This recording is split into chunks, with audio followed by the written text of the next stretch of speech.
Did Sparta answer your call for help? A polemarchos named Thaletas and a handful of Spartans landed on Mykonos. Not It's their camp we're headed to, isn't it? Thaletas needs our help now, though he'd never admit it. Sounds Spartan, all right.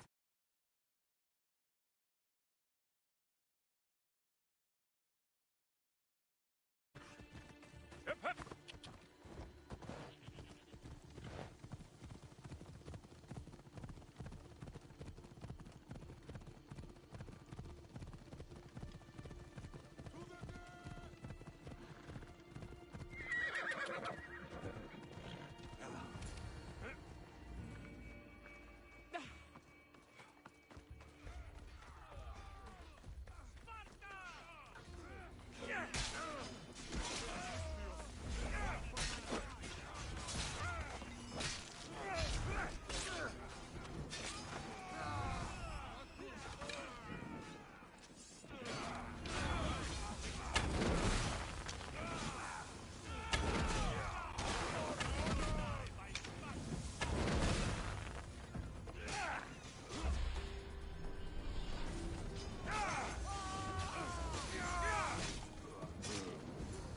Well, that got the blood pumping.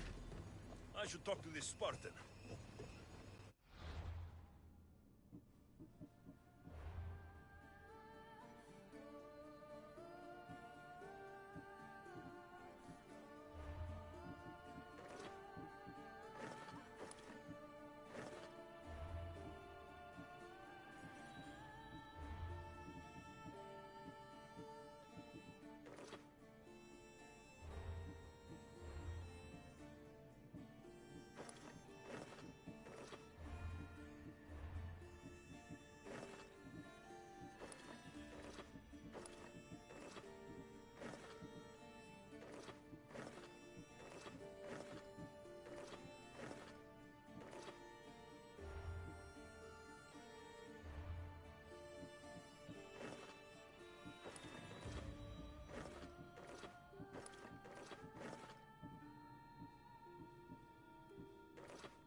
You too. Spartan? I was, but that was a long time ago. Spartan blood is eternal, stranger. What's your name? This is Alexios. They call me Thaletas. I was Polemarchos to the Spartans here. Was? Our ship was sunk. Our generals killed. There are only a few of us left. Soldiers die. It's what they do. And we will mourn them. She's right. We shouldn't be standing. We'll be safe in the hideout. Let's talk there. Will you come to the hideout now or meet us there later? There's no time to waste.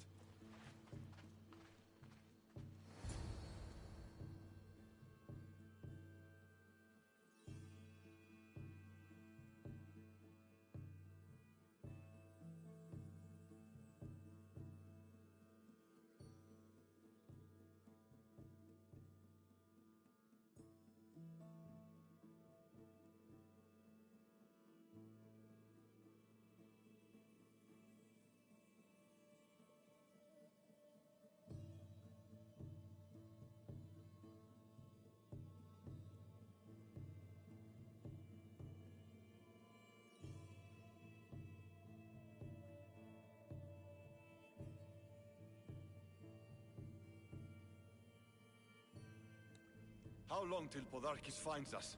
We're right under his nose. His nose is so high in the air, he couldn't find the statue of Artemis Agrotera if he was standing on her head. We know where he lives. I say we knocked out... That's a terrible plan. The Spartan phalanx is impenetrable in a ground... Not when there's only 12 of you. You think with your heart. That's what I like about you. But you're a general to those men. All you do is hide in caves and lurk in shadows. We didn't come here to... And we will. But right now, we're outnumbered. Alexios, what do you think we should do? I like the way the Spartan thinks. But we don't have enough swords to fight them. What do you suggest? When I arrived, I saw Spartan ships. Not while the Athenian navy surrounds these... We need... I got the two of you here to actually help the rebellion, not to send more... Kira, wait. While the two of you compare swords, I'll be at the Temple of... She has fight. I'm going back to my camp and my men. Meet me and we'll discuss... Here. Oh, this is going to be a long rebellion.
I'm coming for you, Podarkis.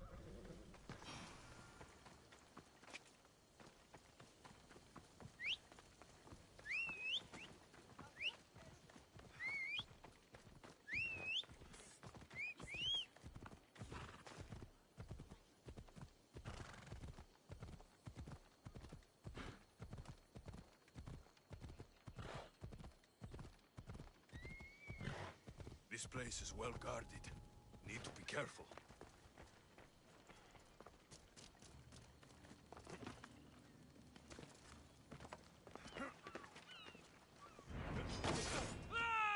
Guard!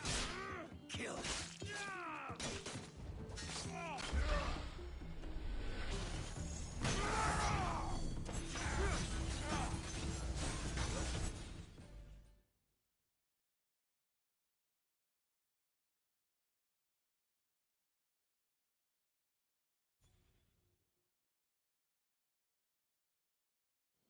What I did for the glory of Venus. You acted alone. Die.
This lake full of blood.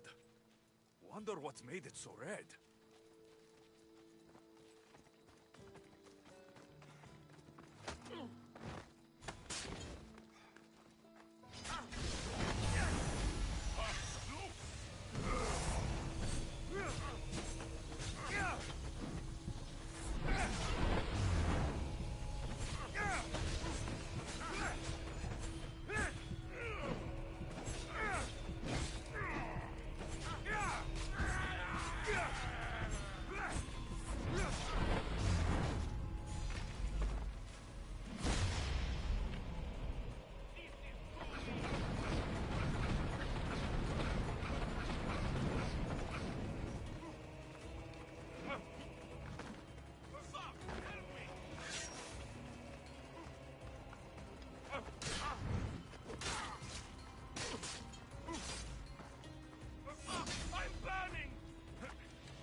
Got to be careful not to get spotted.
They won't ask any questions.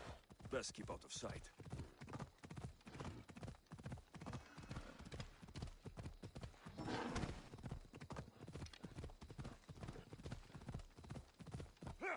Come on.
Come on.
Right, follows.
I need to stay hidden.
for your power. I won't die here today!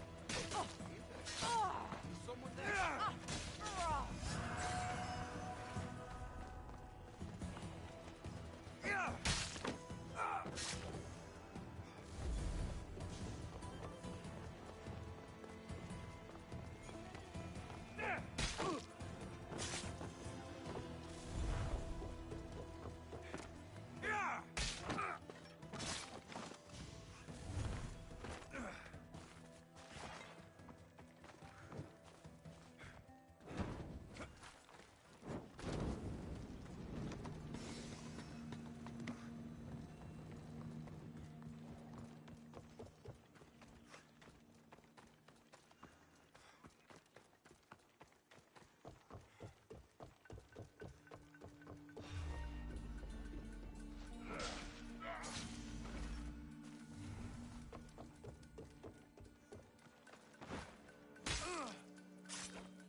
This was hardly Spartans' war effort.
When deciding where our loyalties lie, we must consider the end.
Not today, mister.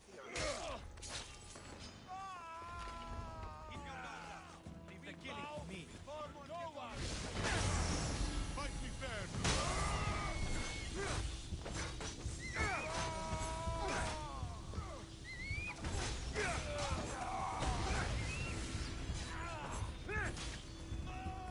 That's him!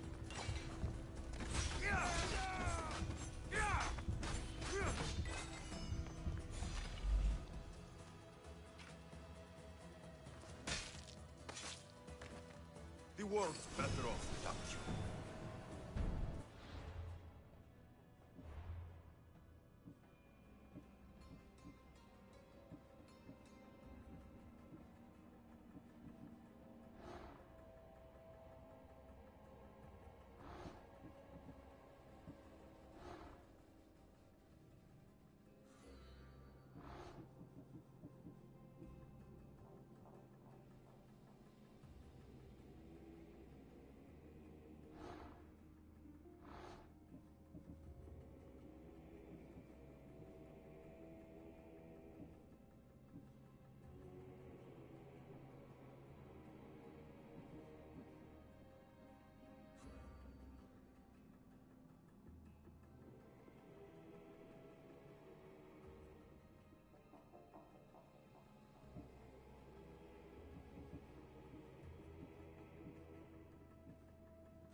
Misthios?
Thanks for looting.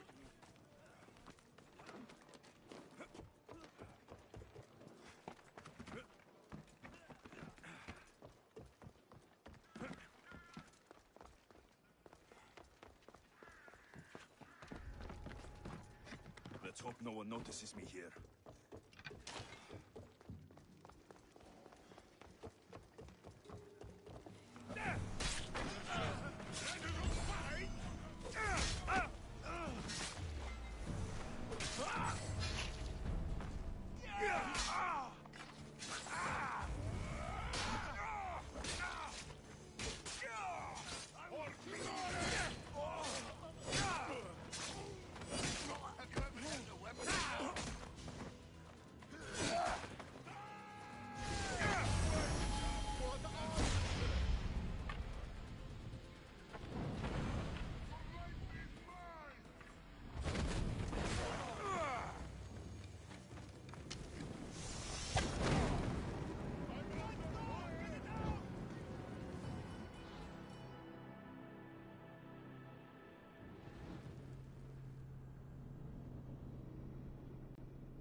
There'll be trouble if I'm spotted here.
chances.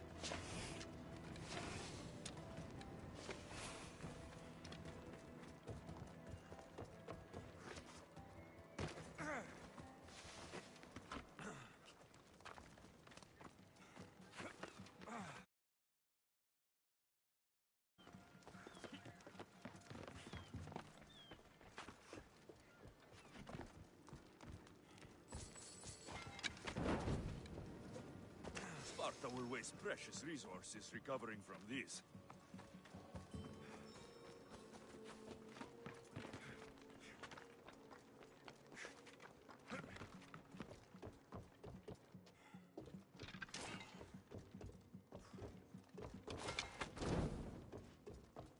That should loosen the Spartans' hold on this region.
Ready to depart!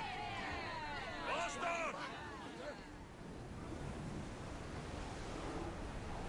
Full power!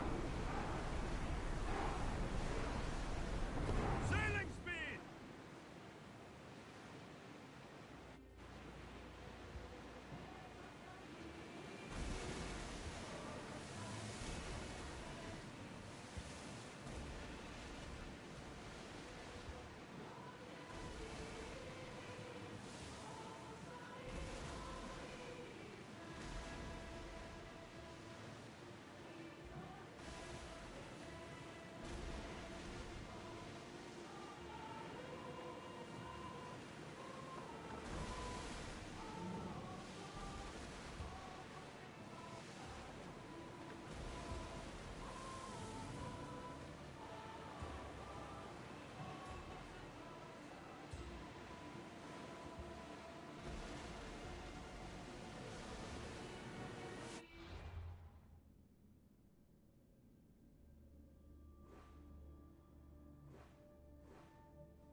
What the Minotaur axe? I like the R1, R2 for like all axes. They're really good.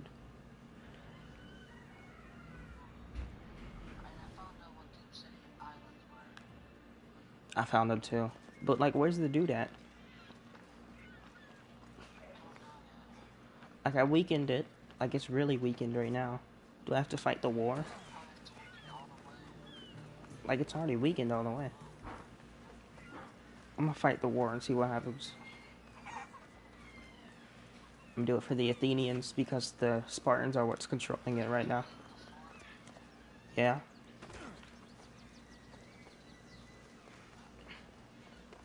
I'll fight for the Athenians to see what happens after. I'm gonna do it anyways. No, you can fight for the Spartans, but yeah, I'll fight for the Spartans, but they're the ones controlling the island right now.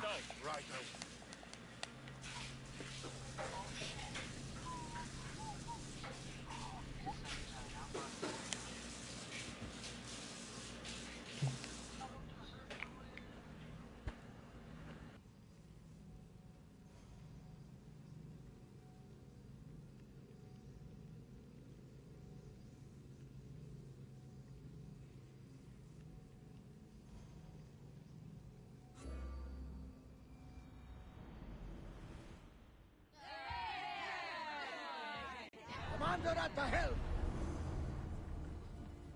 Forward! If I may, Commander, I keep my distance from this one. The wind took us one. Speed up!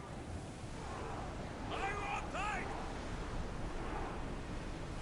Get in position! Clear! And speed it. Archer, we need... Hold! Release! Get those flames out!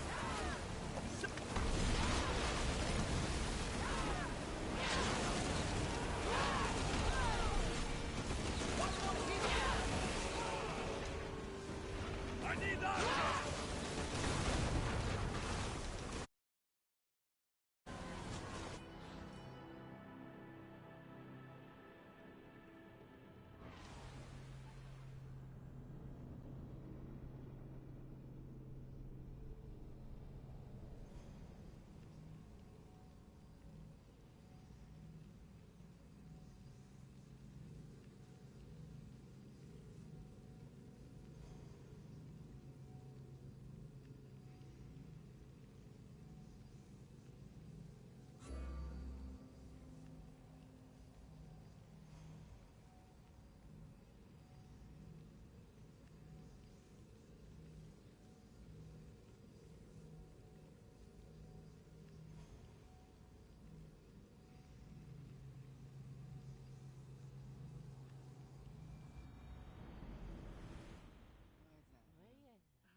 Good to have you back, Commander.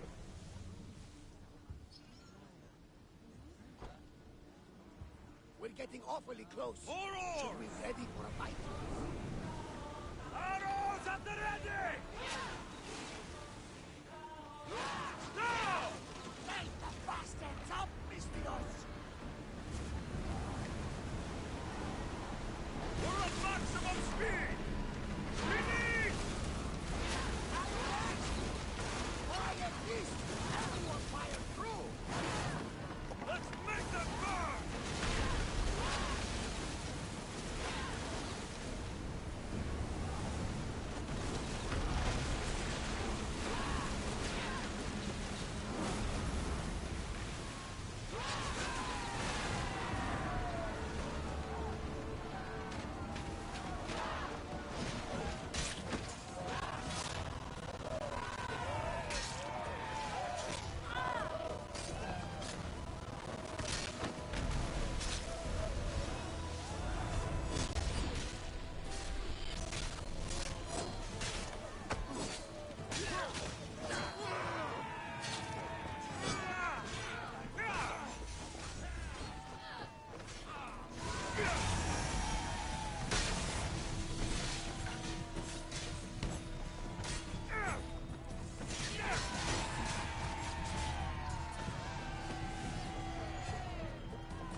Get your weapons ready!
Away, child of Hephaestus!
stories will tell of how I killed Poseidon with his own trident and threw his fucking head to the sharks.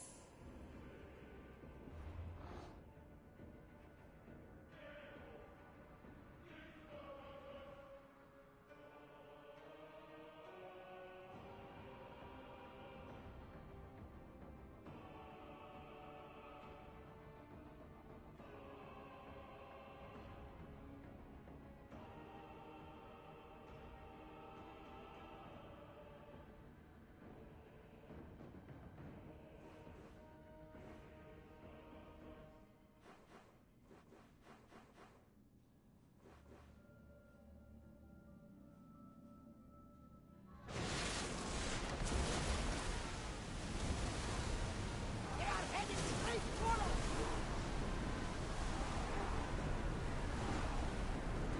Can't go any faster! Commander, they are trying to ram us!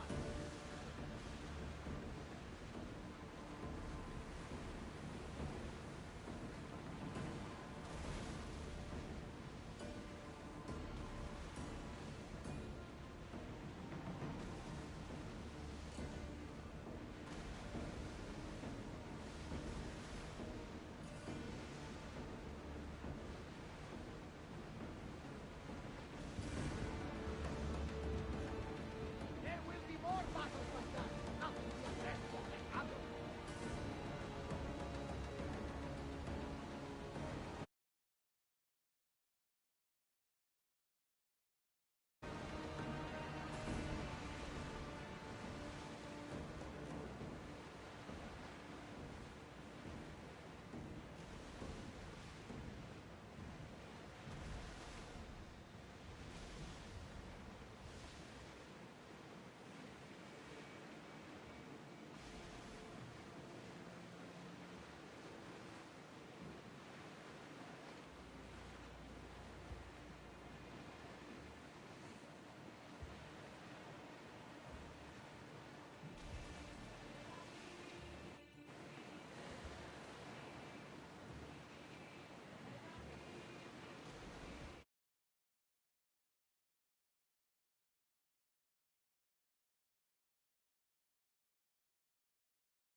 Get the oars ready!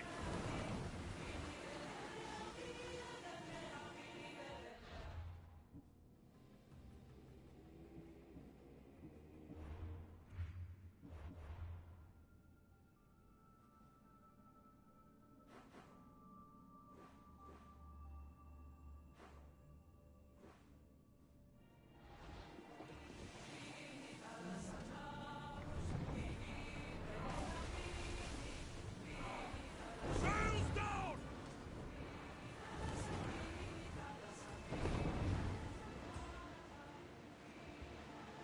What else you know?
should stay back, unless you are looking for a fight, of course.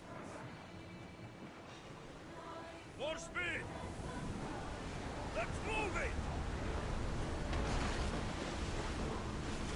Archers! Shoot! Onward! Archers, get ready! Make them burn! Archers, we need you! We need! Ready yourself!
for open water!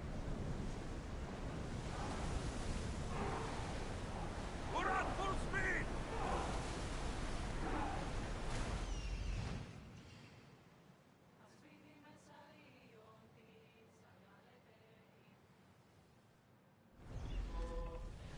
Increase speed! Drop the sail!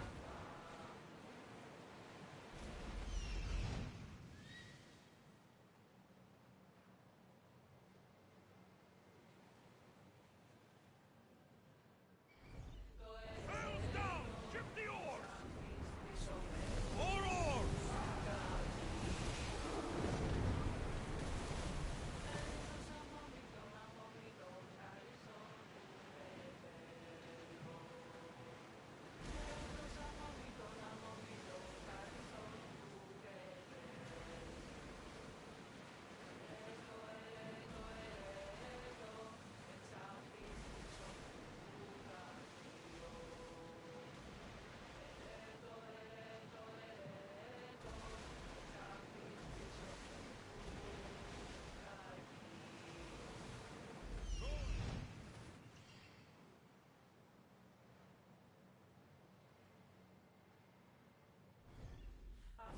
Raise oars!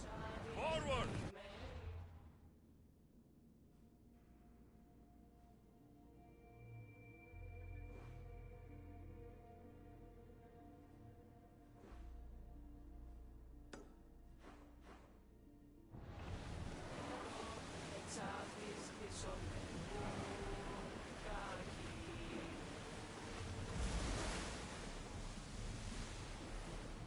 Ship oars!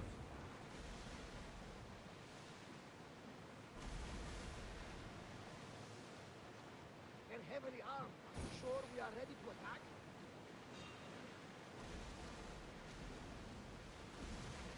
We got a gearing fight up the coming! armor. Be ready!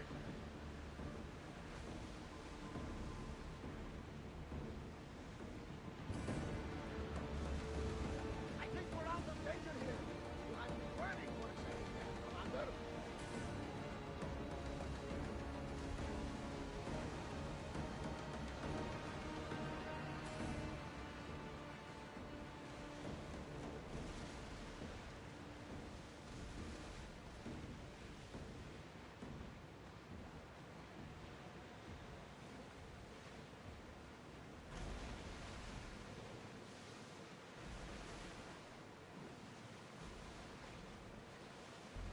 Get the oars out! Slow the ship! Until your return, Commander.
The Greek world bows to us. We are the new gods.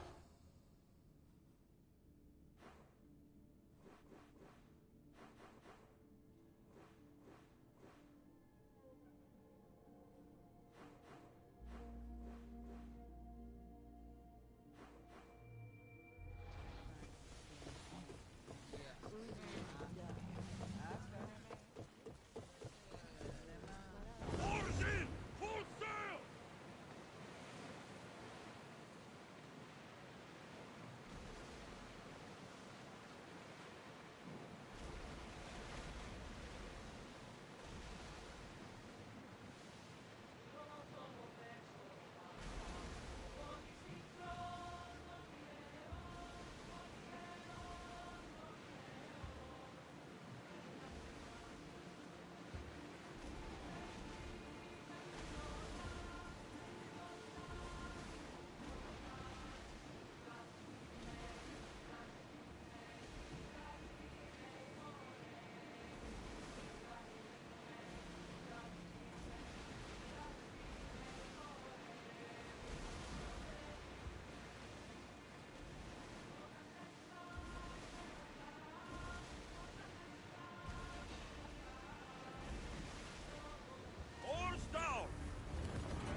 those that do not fear Cosmos can learn to breathe beneath the waves.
Yeah, I did the next one. I'm doing the final one right now. Doing the Sage.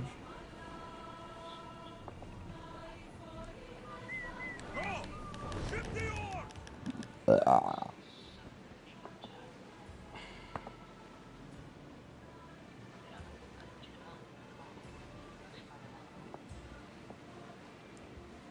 don't even remember where most of them are myself, honestly.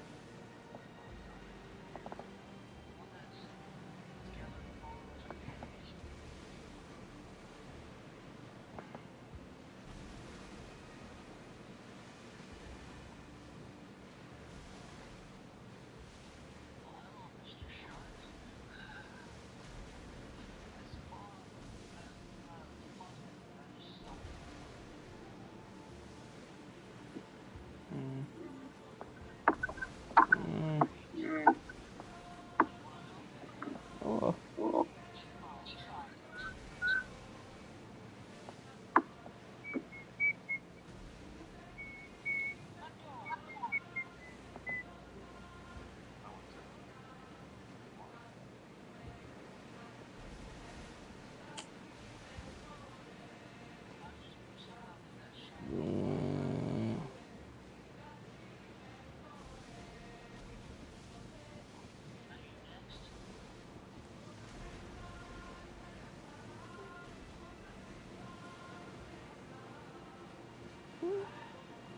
I'm trying to fix it, but I am retarded.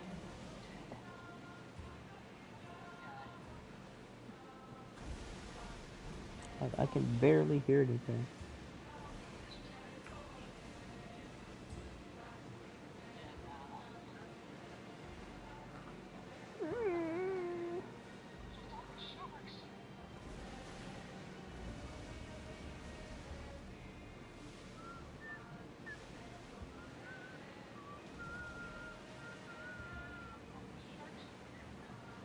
What, underwater? Yeah, I did that. There's so many under there. How many? I just swam in, opened the chest. I swam in, opened the chest, and I swam back out.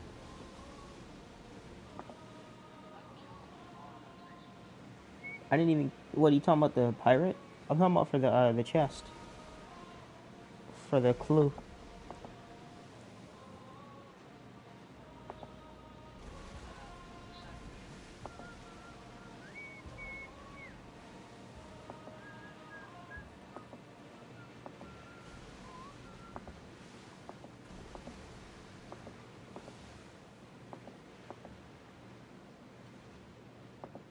Mm.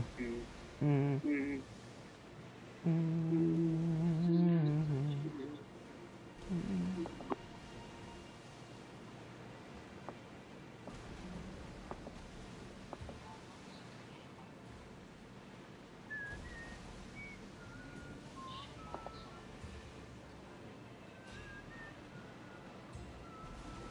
Send them a wall of fire, Mr.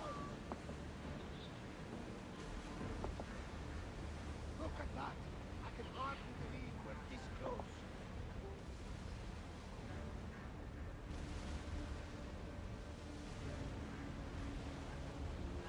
Lower the oars! Speed up! Rowers, to your oars! Increase speed! They're coming right at us! We're moving now!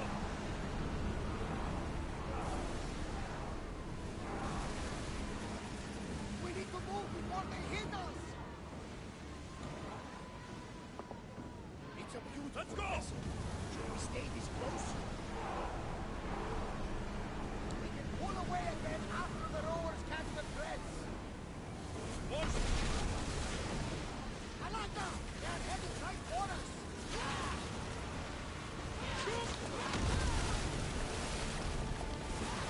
Never tried one.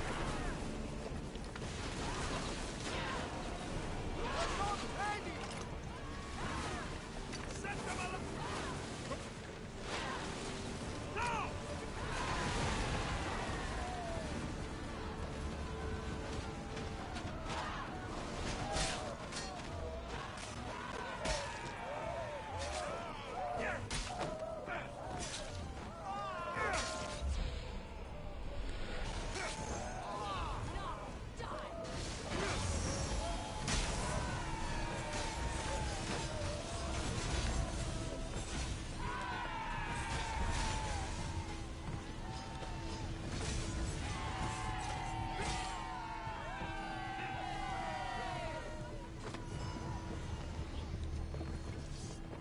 What?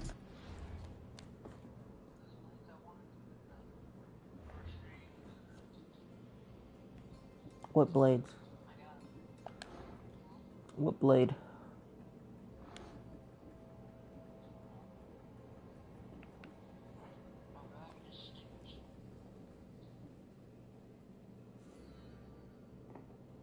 Sure.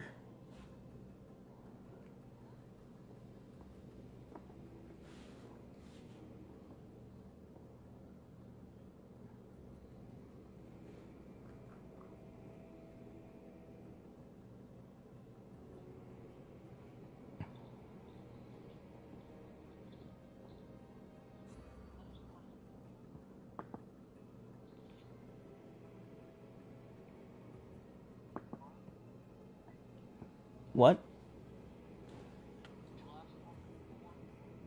Yeah, but I have to kill the one on the right of this one first, real quick.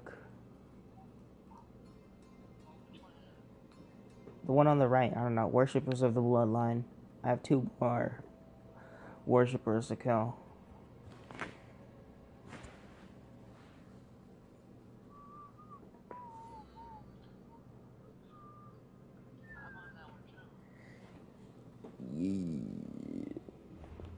Focus, focus, focus, focus, focus, focus. Hiding in a wolf's den on focus.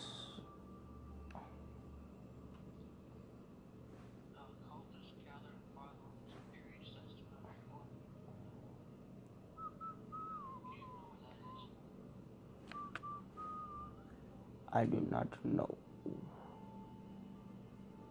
You know where that wolf's den is?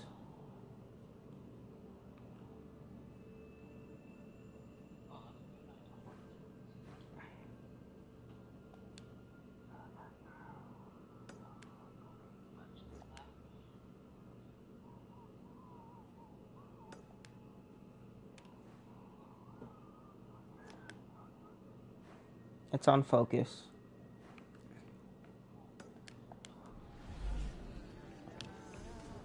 I think they are going to rob us.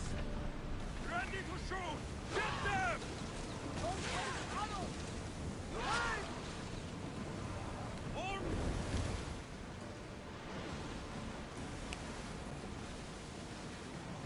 Send me a screenshot if you know where to, if you find it.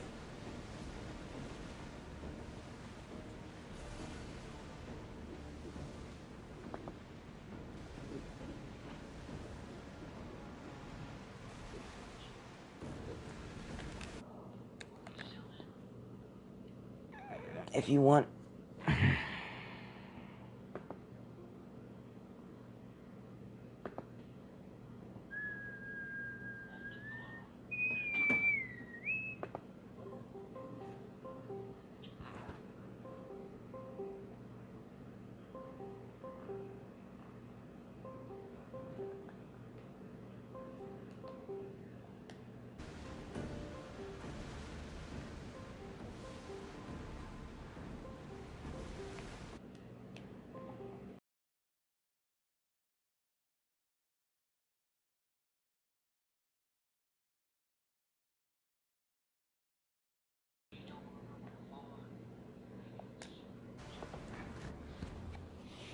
What's the cultist? Which one is it?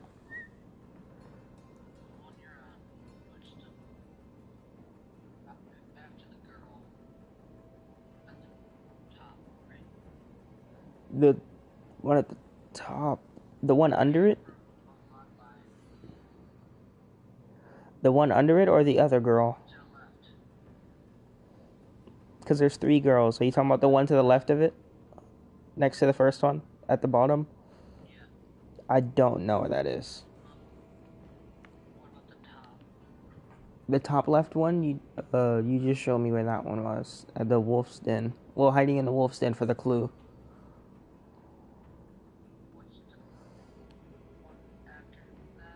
The one after that one is, Harpalos. Not too sure. Where do you death? The Great Ares, the Bloodstained, the Destroyer, Stormer of cities, your words and the ruins touch of our hearts. If he who rallies men was piquing us through our mortal flesh, we will heed your colony, the island of Chios. To the cave under the reclining lion, pirates are not, blood is blood. Chios? Where's the island of Chios? Keos. No, that for the dude. That's it. That's what his clue says. The island of Chios. Keos. Head to the island of Chios.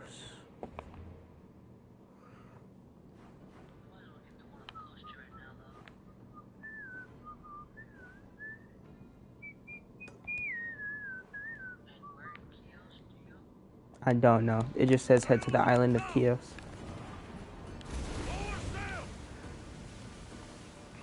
What does the clue say?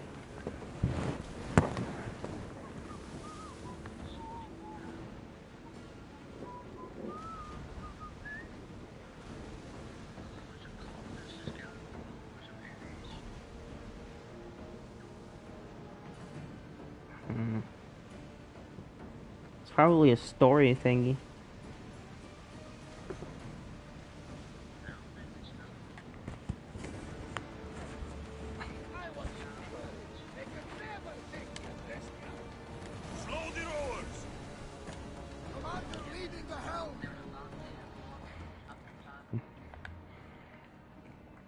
You ever kill that final mercenary? For that one?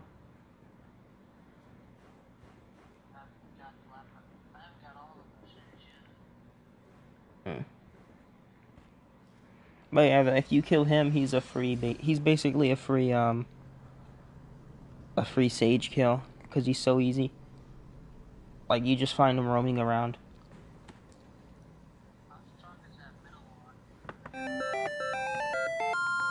What? Not watching it. Jontron. Throughout history, mankind has faced challenges far and wide. Building the Great Wall of China, combating worldwide plagues, and even escaping our own atmosphere. Freaking small pirate ship was like wrecking me, dude. But there are some challenges I don't know what that was about.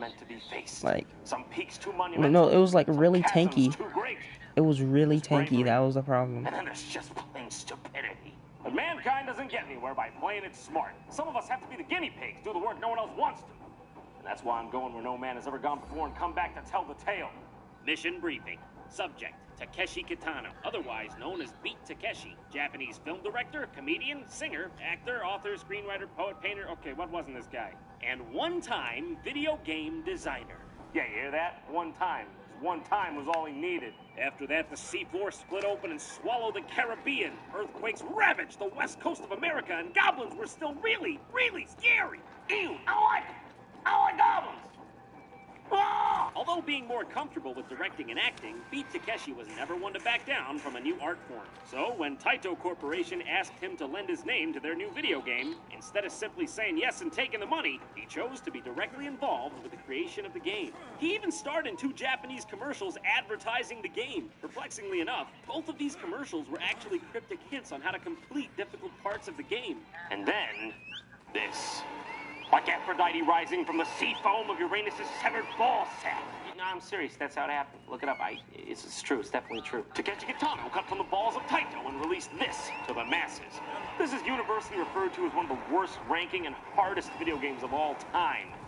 And it's only known as Takeshi's Challenge. God help us all.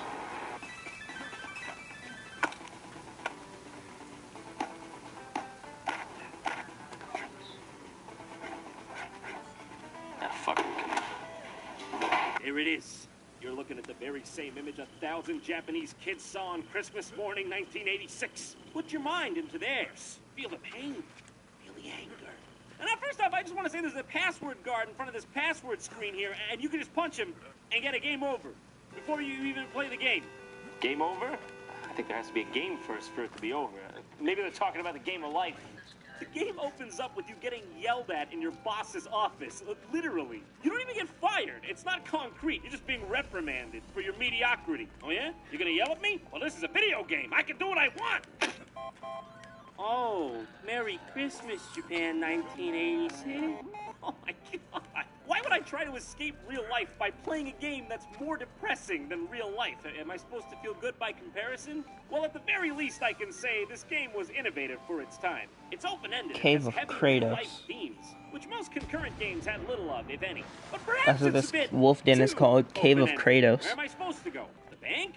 The culture club? Real Mormons?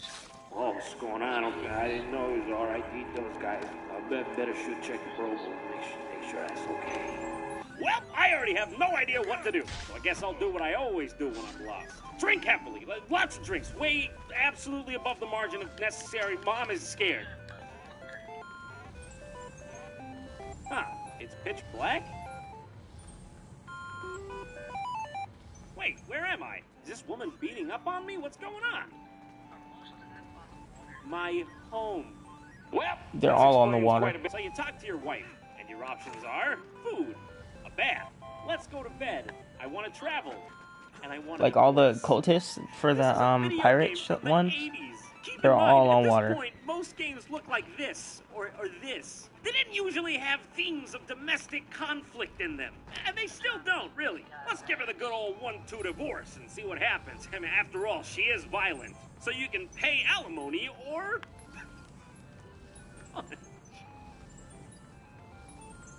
punch. You know, whenever I find myself in this situation, I find that pay alimony works out far smoother in the long run. But there is no denying that a punch is a much more satisfying short-term solution. Also, I'd just like to point out that there is a licensed Nintendo game with domestic violence in it! You can literally murder your wife and children. Literally murder your children. I think I need to repeat that. Literally murder your children. If the walls could talk, they'd say really bad things about that guy. Now this is the point where most people, like 99% of people, would do this. JonTron. Out of this house! Out of this house! Spirits be gone from this house. But this isn't most people.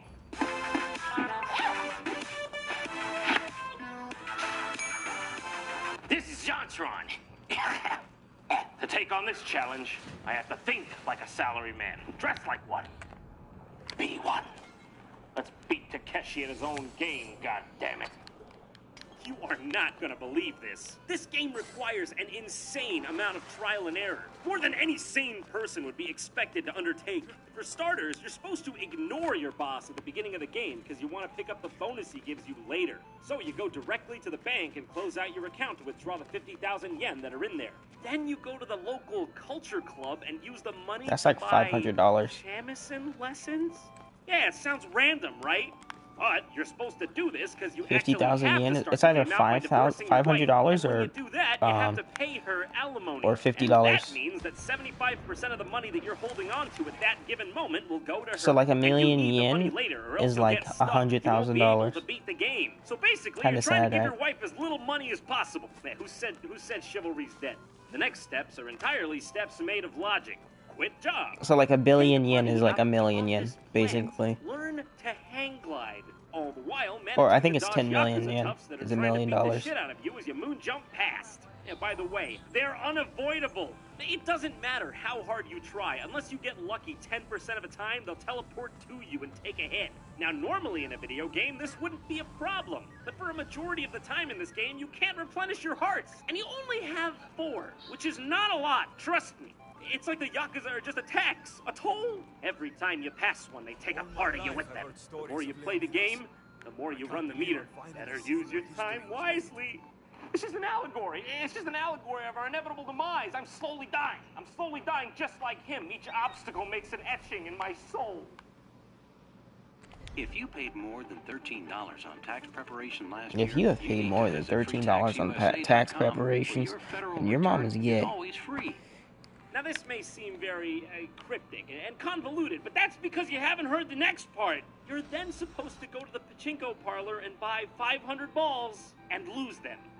Sir, you don't have enough balls. Okay, first off, fucking do, because they won't go down. I keep winning balls. Yeah, the one time I want to lose at gambling, and I can't do it if I tried. Now, I don't know for sure what hell looks like, but I think it might be a bit like Takeshi's challenge. This is ridiculous! shut up, you dick?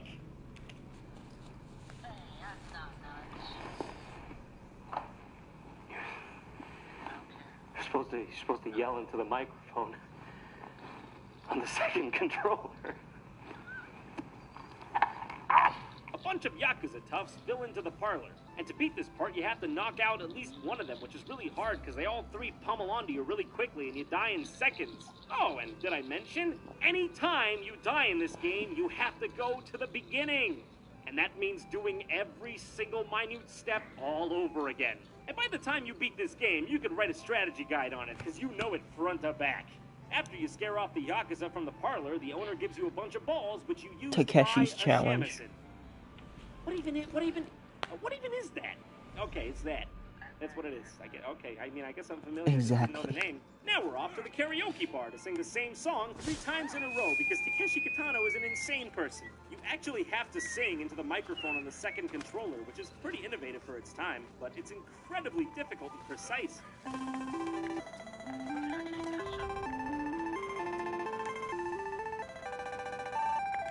Once you've completed the songs, guess what happens?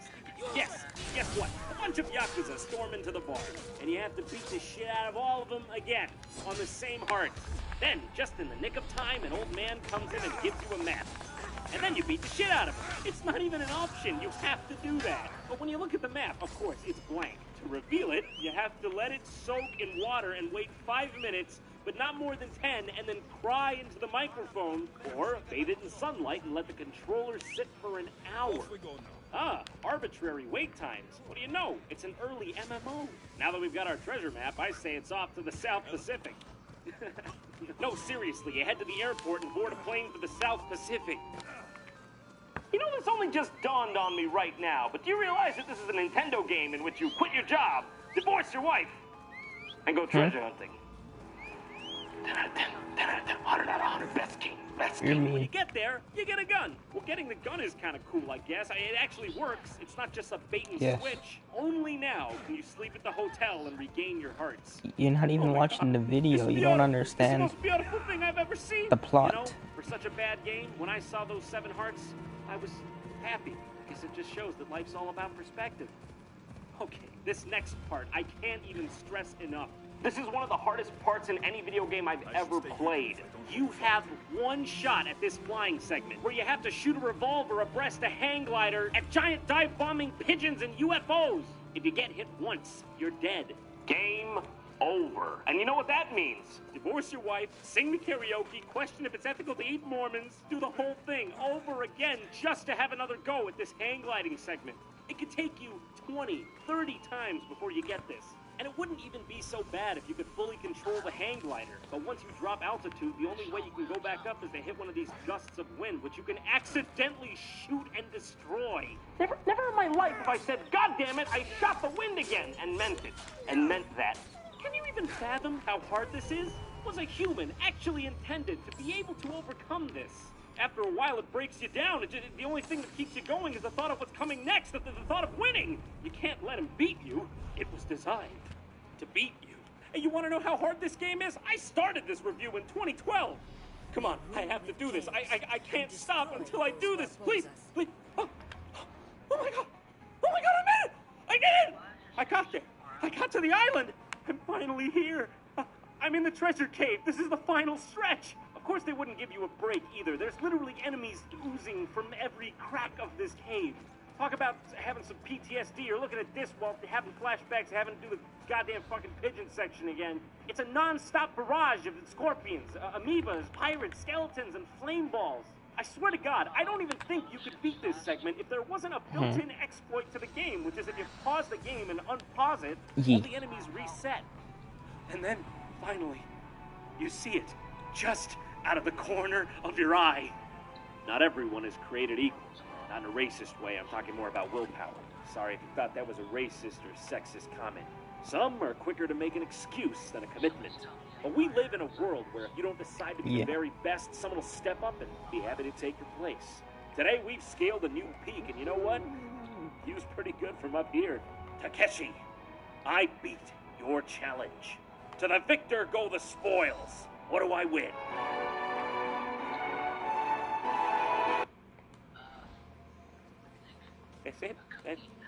Nothing. Literally nothing is what he won. Onward!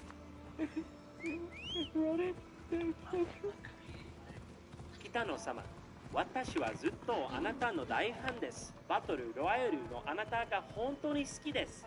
日本は現代ゲームの誕生の地です。なぜたけしの挑戦状を作ったのですか？なぜ私たちに対してこんなことをするのですか？私のことが嫌いなのですか？誰かにやらされたのですか？この封筒には封筒と便箋が同封されていますから、これを使って謝罪文を返信してくれても構いません。私は本気です。真面目にこの手紙をあなたに送ります。この手紙は水書箱宛てです。どうか返信をください。これはショーの一部ではありません。この撮影が終わったら本当に送付しに行きます。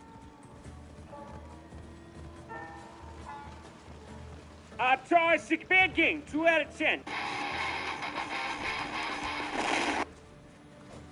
Thanks for watching. If you want to stay up to date on JonTron, like my Facebook and follow me on Twitter. I promise, I'll use them. If you so fancy watching yourself another JonTron, well, click those annotations right there. They'll take you to the videos. You know by now, right? It's been, what, 8 years since this website? Maybe more since its launch. You should really know. That's something that's on you. If you have a side gig and need to file your taxes, visit freetaxusa.com. With us, your federal return is always free, and your state return is only $12.95. We've got you covered. And there's absolutely no fee if you need to include a 1099 tax form. We help you find all the business write-offs you deserve. Almost have the full helmet, the immortal set. Almost have the full immortal set. Heck yeah. 100% health restored on death. freetaxusa.com and save. Almost have the full immortal set. So that means 100% health restored on death. If I get the whole set.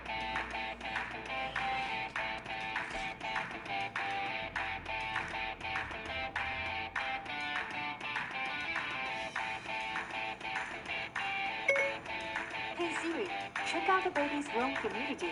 Humidity in the baby room is dry at 24%. Turn on the humidifier in the baby's room. Okay, the humidifier is on. Hit the island.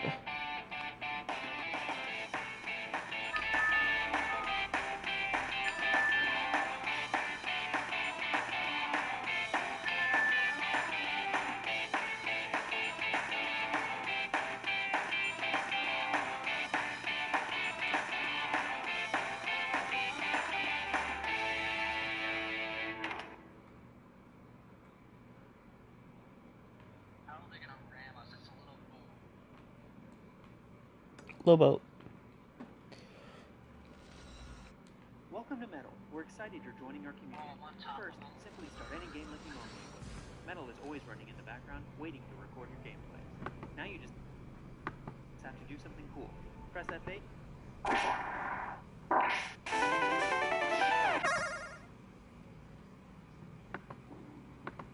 Between the time of the Space Invaders and the dawn of the land of Hyrule, there was an age undreamed of. And unto this, JonTron, destined to play the games that no one else wants to. It is I, the guy that saw some of this and heard the rest through hearsay, who alone can tell thee of his saga. Let me tell you of the days of high adventure.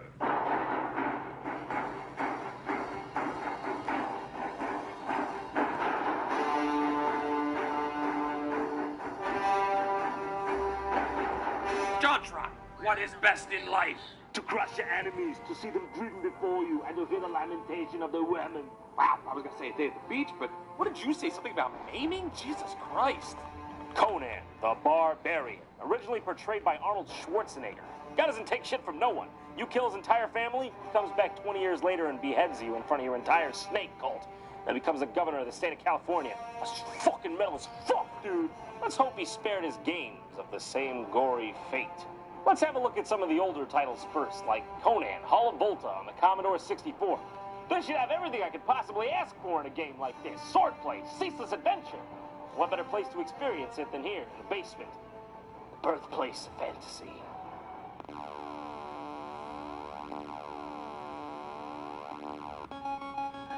Well, that's a bit of a tonal shift, but this is from the 80s, so I'll let it slide. Conan, presented by a bunch of white guys named Eric. Sounds about right. Hall of Volta, by the way, not a real place. I checked. Before the game starts, it shows you a cast of characters. As you can see here, we have Conan and Volta. Well, I'm glad, because otherwise the title of this game would be very misleading. Oh, look, an avian ally. Now this is my kind of game right here. Very close to home. Jacques, come here, you gotta see this. Oh no, I think I left him upstairs. I turned off his alarm, right? Hey John, it's me. I brought your life-saving medicine. Kill, kill, kill, kill, kill, kill, kill, kill. Oh, the star lasers. Oh, am I dying of lasers? Nah, it's probably nothing. We got an object list, too. Locked door. Not so much an object as it is an idea of objects working in tandem. Extra sword? Can there be an extra sword if there's just no sword at all here? This game is pretty much like every Commodore 64 game. Primitive and clunky. That sounds gamer. Whoa, hold on. Boomerang sword? Was that boomerang sword? Gamer. That sets it apart. That's a whole different class of epic. The aim of the game is to traverse the stage and get to this little object up here. What do you think this thing is? I don't know. Do you know? All I know is I want to get to it. In that way, I suppose it has a very strange power over me. So trivial yet so alluring. Look like a goddamned piece of sharp cheddar. I want it so bad. It's not bad for a C64 game, but goddamn if it isn't hard as Conan's pecs. I have to get past this bad enemy, but he's just so hard to pin down. Come on, get down already, come on.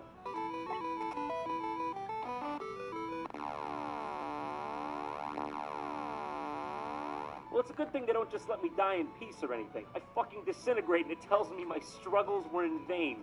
Not just this struggle. All my struggles. You know, some of us do this for enjoyment, all right? This is our escape.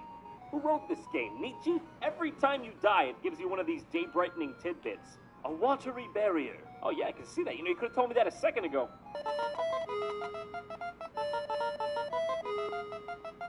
You beat a heated retreat? And this game I shall not complete! Let's take a look next at this Conan the Cimmerian for the MS-DOS. Yes! Yes! Yes! Oh, that's what I'm talking about. That's what I'm here for. Decapitations and barbarism.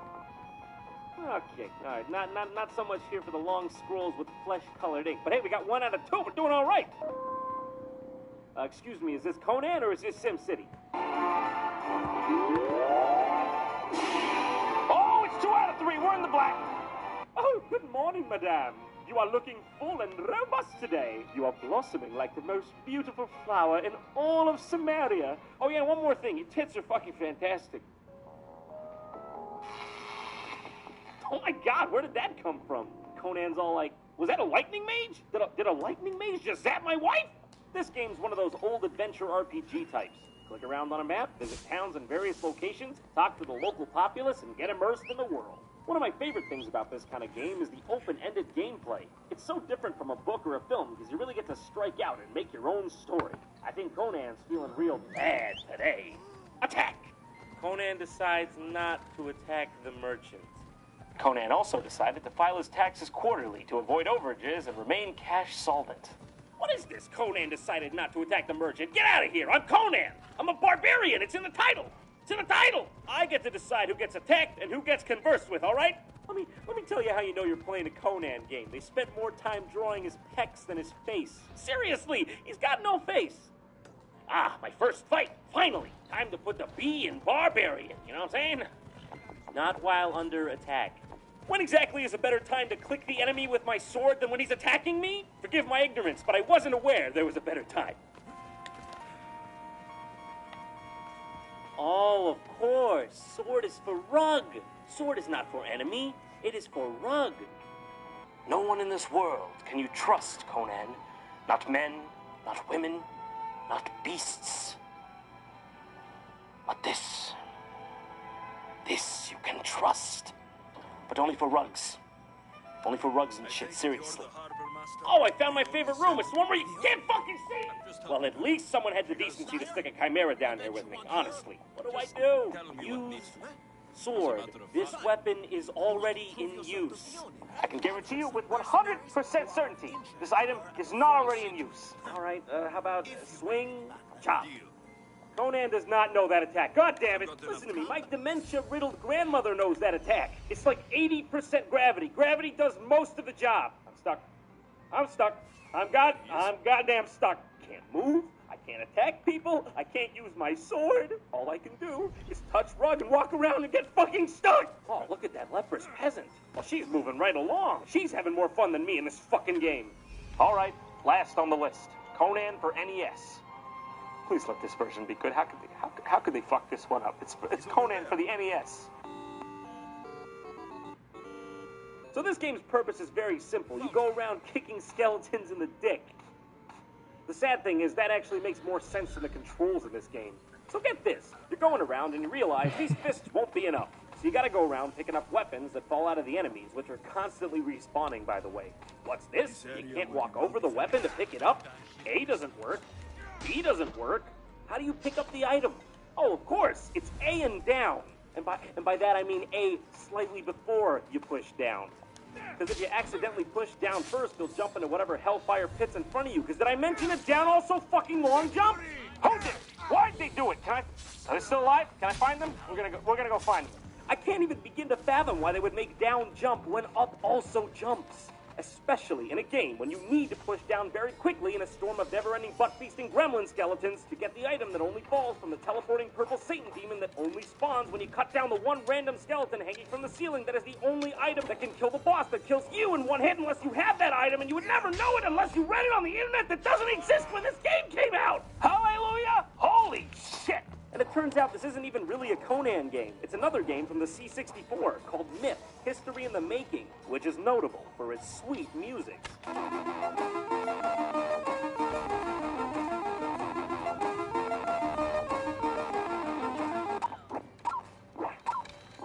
Hey guys, I think you gotta spread the music out a bit. But you'll be glad to know that this game sticks with the main motif that Conan does.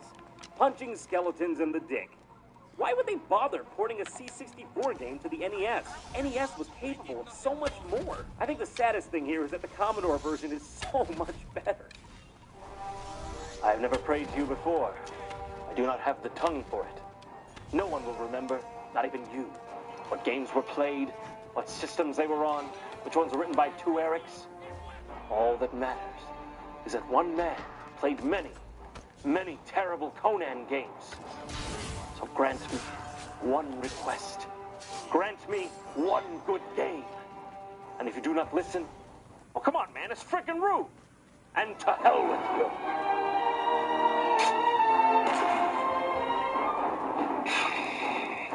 Yeah, that's right. Yeah! Be gone, you spawn of hell. Take. Die, you cur. What?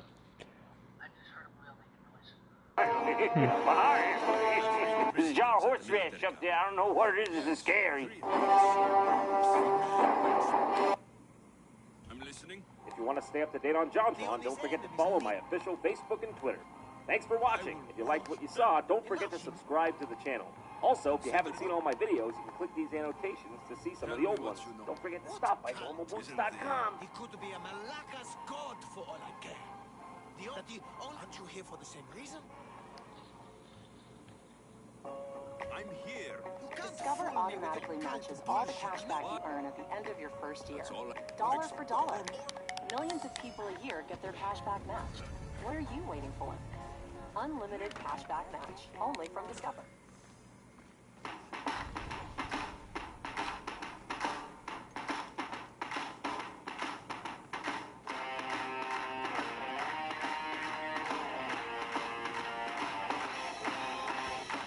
I'm honestly getting tired of, like, sailing my ship. For the next cultist I have to kill, There's another cultist in the water that's on an island, and I have to go to that island because I've never been to that island before. So I have to stay on my ship. The one. Look, you don't need to be a stranger. The one, the twin sister one. We make it as easy as possible to create and share gaming highlights. All you So a have to twin do is start sister. up any game, You had to kill the right sister, or else you've done it wrong. section of gameplay, and give you a link. It really is that easy. You don't have to configure a bunch of settings, and it won't make your games lag, even if your PC isn't awesome. Just download the app, play a game, and get.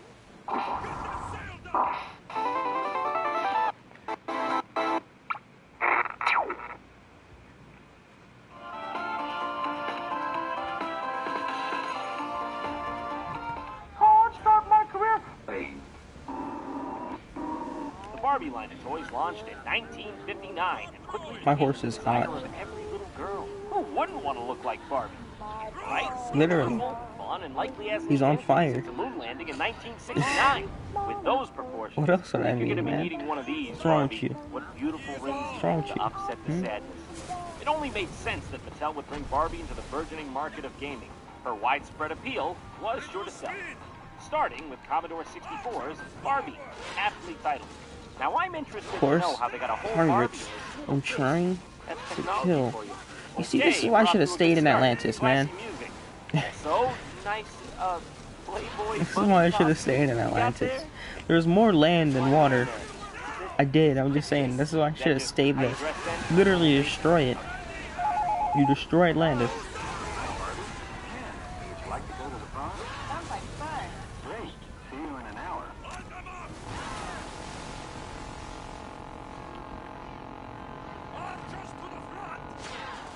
So far, on the sound design, you're looking at a perfect 10.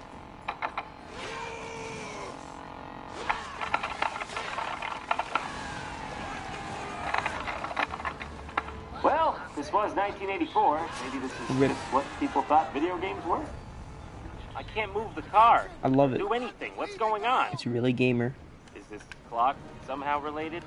Wait, do I seriously have to just wait and watch her drive for an hour? Kinda hot. Oh, okay, you can go into these businesses along the strip. That's cool. I'm going to look beautiful. So I guess I'm just trying to get ready for that date with 56K modem Ken. I was gonna say, why are you laughing if you're sick? Okay, I'm all ready, looking good, waiting for that hour mark, and let's go, Ken! Hello? Hi, Barbie. It's Ken. Would you like to go to dinner? But Ken, we already had a date. Jesus. You can't just flake on me like this. All right, maybe I screwed it up. Maybe he could sense I wasn't pretty enough over the phone. Okay, I look great. 1 hour, let's go! Hello? Hi, Barbie. It's Ken. Would you like to go to the pool? Sounds like fun. Great. See you in an hour. What is this? Some kind of Twilight Zone episode where Barbie just keeps getting ready for various dates with Ken when in reality, Ken died in a horrific yachting accident that Barbie refuses to accept? Hello? Hi, Barbie. It's Ken. I miss you. It's so quiet after you die. There's nothing. But the voices, they never stop. See you in an hour. Okay, so what it turns out you have to do is get into the right outfit, which is very specific for some reason, and return home before an hour passes. So this game can be summed up wholly as getting ready for a date with Ken. Also, if you ain't looking fine, he ain't taking you nowhere. You're going to McDonald's for dinner. Okay, on to the next one. Ken, you're creepy. Barbie, you gotta stand up for yourself more. And if I were a small girl, I'd probably never touch video games again after this. Next up is Barbie for NES. Let's see if technology improved the Barbie experience. Oh, God! What have you done to yourself, Barbie? Why is your hair the same color as your skin? Oh, God, it looks like you're made out of fried chicken. A glamorous quest full of fun, magic, and adventure. Barbie's a trademark of Mattel Inc. Copyright 1991. That one looks like Mickey. And that one looks like a cease and desist. So, we find Barbie laying in bed, reading a book about mermaids, which apparently she loves, as she literally proclaims it. Tomorrow's a busy day. I'm having lunch at the soda shop, going swimming at the beach. Having lunch at the soda shop. Party tomorrow. Poor, sweet Barbie. What a burden you carry in this don't know. life of ours. At least you'll get some welcome respite. Barbie games are weird, man. Nah, never mind. I'm getting stressed out just looking at this. Sports! This game is a basic platformer. You move left and right with Barbie and throw diamonds to solve puzzles and avoid obstacles. Boy, she does not have much power behind that throw. Well, maybe if you ate a piece of food now and again, your muscles would come back from atrophy. And here we have the terrifying first boss of this game. A giant cage of beach balls hell-bent on destroying Barbie for some reason. If you pay this cat in diamonds, it'll close the hatch for you, defeating the boss. You hit the nail on the head, Barbie. Money can solve any problem. The next level features an assortment of clothes throwing themselves at Barbie in hopes that she'll buy them. Shoes, hats, pantyhose, or maybe there's that bacon Barbie's dreaming about because she's hungry as fuck. We'd look great on you, Barbie. Buy us. I want to feel your skin inside me. Essentially, this is a game about Barbie dreaming about all the things she has to do Yes, tomorrow. you heard that. Instead of being a game about Barbie doing all the things she has to do tomorrow. I think they were trying to go for a David Lynch, Darren Aronofsky thing. You know, it's heavy stuff. Whoops, died from a fountain fish. Should I go back to sleep, or should I wake up? Wake up, Barbie! You've been in a coma for 17 years! Also, you look like a gray alien. Don't. At the end of the game, you find some magical shoes, turn into a princess, and marry Donald Trump. What else is new? This is 1991. Who didn't want to marry Donald Trump? I fucking did. Here's my picture of me wanting to marry Donald Trump. Let's try the Game Boy companion to this title. Barbie Game Girl. Get ready to play Barbie, bitches! Barbie, what happened to your face? You look like fucking Voldemort. In the actual gameplay, she looks a bit better. And by a bit better, I mean she looks like a Star Wars deep lore creature. Oh, Barbie.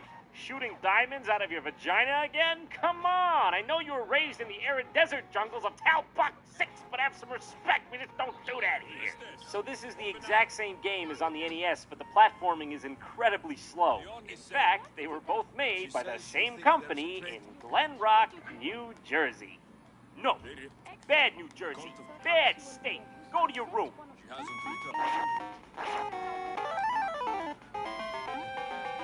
Whoa, she's Supermom! Supporting the capitalist economy by buying hearty helpings of Crocs for everyone! What an American hero! Let's move on to the SNES. Imagine getting Crocs for Christmas instead of a pair like of Jordans or something like that. Yeah. I've never had a pair of Crocs in my life. There must have been a Barbie game on And I know, here and I that don't brought want happiness any. to a child at some point. Probably. Barbie Supermodel, let's go. So what's going on here? Barbie's in a posh restaurant, drinking wine and journaling, but she's Then why not leave the dogs in the driving pen? down Hollywood Boulevard? You know, they say dream big, but Barbie, you gotta dream a little bigger than that. What? All right, Hollywood Boulevard. You just gotta worry about coyotes on a daily basis. Chinese theater, new. I mean, what's really going on here anyway, okay? Is there some sort of funny business going on? As if that's gonna stop a real coyote. It's probably just some boy. It's probably some little kids in little fox costumes. Stupid dog can't do that. You know, on second thought, he must be shielding his eyes from Barbie's pure star power, or maybe it's just a horrible pink Corvette. Come on. You sure like punching people. people. The first game I've run into is literally a matching game where you just match Barbie with magazine covers. This is less thrilling than a round of bathroom Sudoku, and at least during that, I get to take a shit. Back to driving. Not really sure where I'm headed this time, but... Oh, shit! That's a hit and run. But it's okay, forgive her. You would have done the same in her shoes. Because Barbie is terribly late for walking practice. This is just walking. You press a direction, I don't hit a know. button, and I think it's like... game? I don't know. I haven't Honestly. seen game. This is not game. So as it turns out, that is just a practice mini-game for the actual runway. So if you didn't memorize the walk pattern there, you won't be able to do it here. The most positive thing I can say about this game is that it does not revolve around getting ready for a date with Ken. What the fuck am I looking at right now? Am I looking at you dreaming about being at the beach while you're at the fucking beach? Do you know what a homeless person is? Have you ever stepped foot outside of a mansion before? Has anyone ever frowned at you? Oh, I get it. This must all be a dream, because I've been in LA for more than 10 minutes and I haven't seen one hypodermic needle or used condom. The other game for SNES is Barbie's Vacation Adventure. Sounds promising. Here you explore some of America's most famous locations, such as California, Florida, Texas, Iowa, and what? Wyoming? Well, that's literally America's least populated state. 50% of the population is just hostile winds. You know, I'm being hard on you, Wyoming. Let's give you a shot.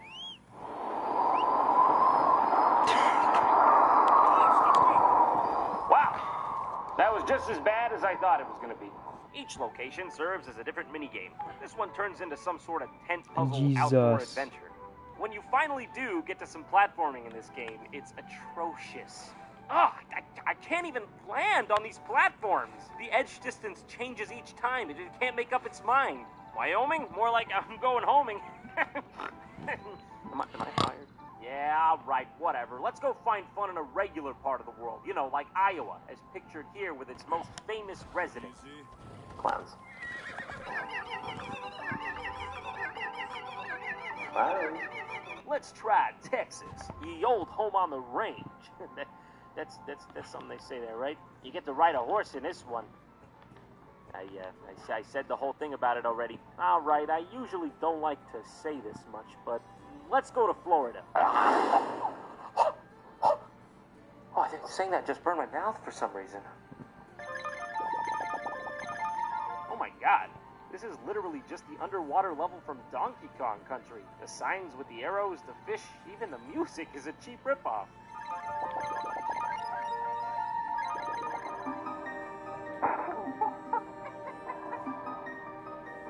Well, the one good thing about this is we can just give up and watch her slowly die. Just gotta wait for this meter to go down. Well, okay, let's just, speed this up a bit then.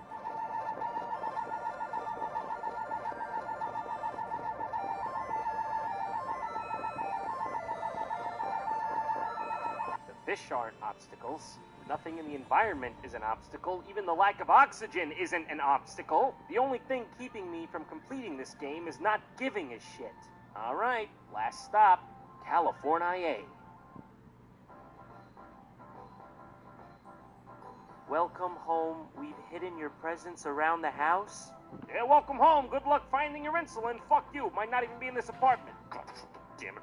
Where's my goddamn presents? Hiding my shit all over my house. You gotta be kidding me with this horse hockey. All right, let's move on to Barbie's Magic Genie Adventure for the Game Boy Color, of which one of the back-of-the-box selling points is teach baby horses to fly. Looks like we're in for something magical.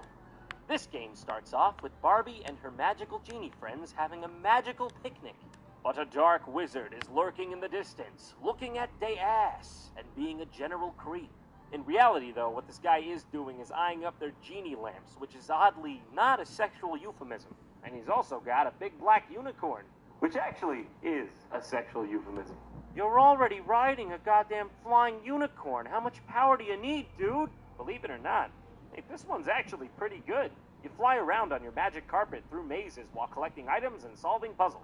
All of this to restore your friend's magical powers. But something feels off here. Something's not right. No one's told me to change my dress or to get ready for a date with Ken yet. Or excuse me, in this world he's Kenchemet. They made a PC version of this game as well for some reason, and it comes with that stupid genie lamp. I have no idea how to use it. It's from the 90s. It has some weird DVI input. I turned into a little boy and went in here myself. I can't get in there now, I'm a grown-up. Ugh! Looks like Barbie's coming down with a bad case of ET neck. Gotta say, it's an upgrade, this one. Only 3 tanning salons and 4 Gucci stores in the whole thing. It's basically a classic. Maybe this one will have something? Barbie Horse Adventure, Blue Ribbon Race for GBA.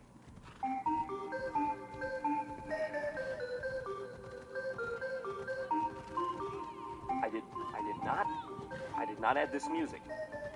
I would never have thought to add this music. This is the real music. I'm never going to sleep again now. All right, but those were the days of old. I mean, what did we really expect, right? Maybe they turned a new leaf with the PlayStation games onward. I'm sure it's gonna be fine. Hi, I'm Barbie.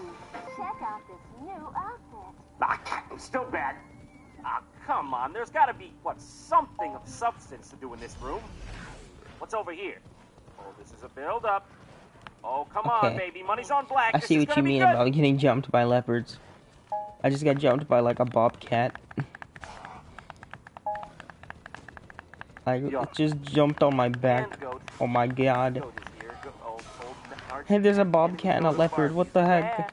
So many Barbies, so little time. What is this? How is she so many places all at once? How does she have so many my god, skills? there's another one. How can she be a dreamer, a horse rider, a runway This model, is all your a fault. snowboarder, You an made it explorer, like 30 an times aerobics worse. instructor, an art teacher, a dentist, a surgeon, a paratrooper, Look like and a you McDonald's died. cashier. All at once? No one person can be this many things. There's like 5 of them. She's not who we think she is at all.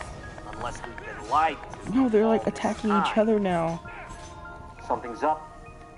Something's not right. This all goes deeper. And I'm gonna get to the bottom of it. I see it. They're giving out free stuff in there. Wow. This is fascinating. People used to actually use these things before the internet. Do you want one? I knew Barbie had a secret past. They changed her name and identity to push her evil, sexy agenda. I mean, she's not appropriate for children at all. She's just a ploy by the giant marketing tycoons. This is horrible. That's not even the worst thing. Look at this. Oh my God, is that really what Florida looks like? Thank you so much for watching the beginning of Season 3 of JonTron. It's thanks to you we can keep making this show. So if you want to help support it, consider signing up for a free 30-day trial at this link, audible.com/JonTron. This company offers audiobooks, and this month, I recommend to you The Disaster Artist, My Life Inside the Room by Greg Sestero and Tom Bissell. Since it is him narrating it, he actually does Tommy Wiseau's voice. So, you gotta listen to it if you like The Room. If you missed any of the previous episodes... Poison's a coward's weapon. Alexio says it.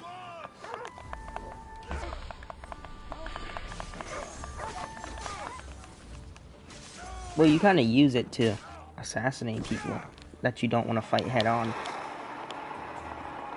So I understand that. If it's stronger than you, then you're not a man. If you have to kill him with poison.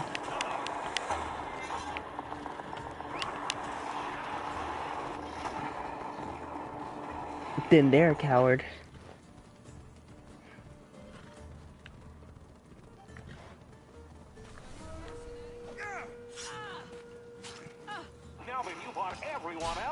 Oh, level 68 character boy trying to fight me. What do you think you are?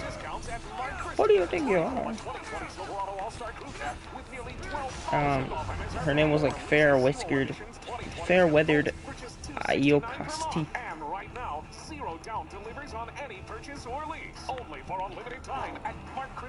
Well, know something? I still haven't started New Game Plus yet, and I'm 65. I'm a hacker man. I am hacker man. I am gamer. I'm hacker gamer man. Hacker gamer man.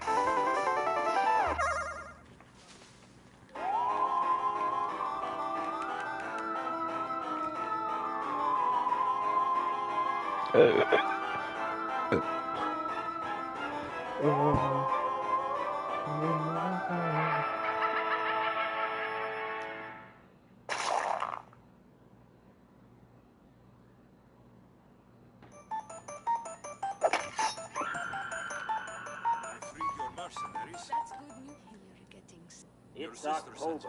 Come on, lay it on me. I'm ready. Get out the Draculas. The Frankensteins. The skeletons with the gun in their hands. Wait, hold on a sec. Maybe scratch that last one. Yeah, I don't think that's a thing. Don't forget about the Scissor Man. Not the Scissorman. Well, I didn't realize you were going to go apeshit. Scissorman! Please stop.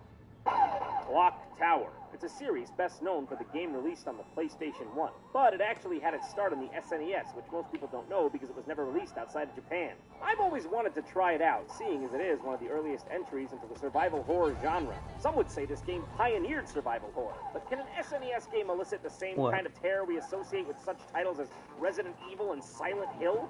Somehow, I doubt it. Oh yeah. Come here, boy.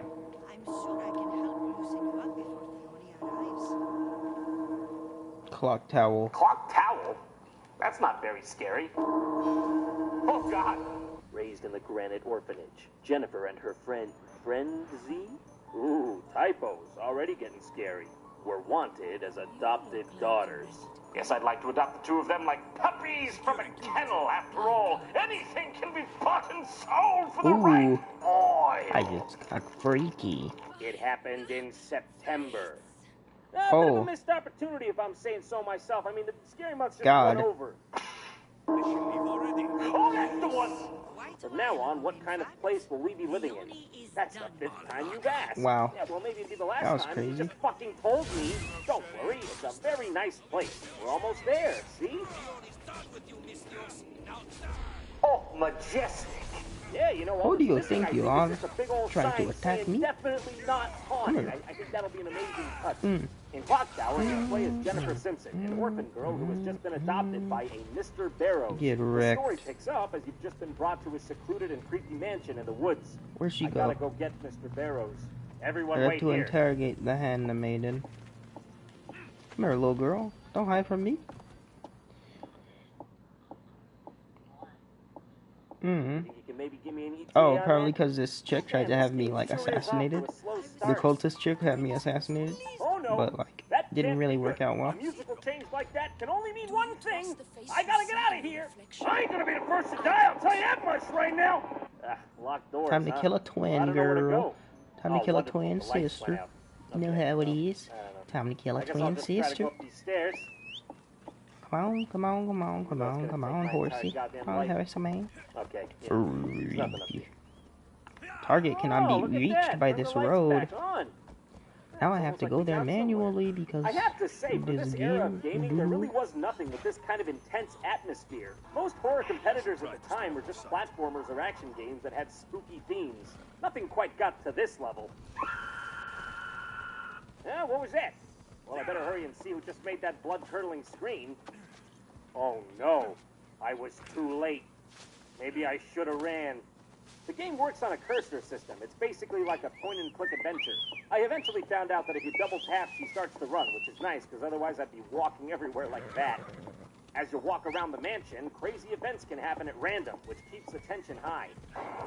Whoa, okay. This looks like Guess I'm Resident glad I Evil. was walking this time. Honestly, the lack of a direct input on your character helps add to the feeling of helplessness. It's pretty cool. Oh, yes. There's nothing like a portrait of a skull with no eyes to really bring a home together. This is actually a original Vincent van Gogh. People don't come over anymore.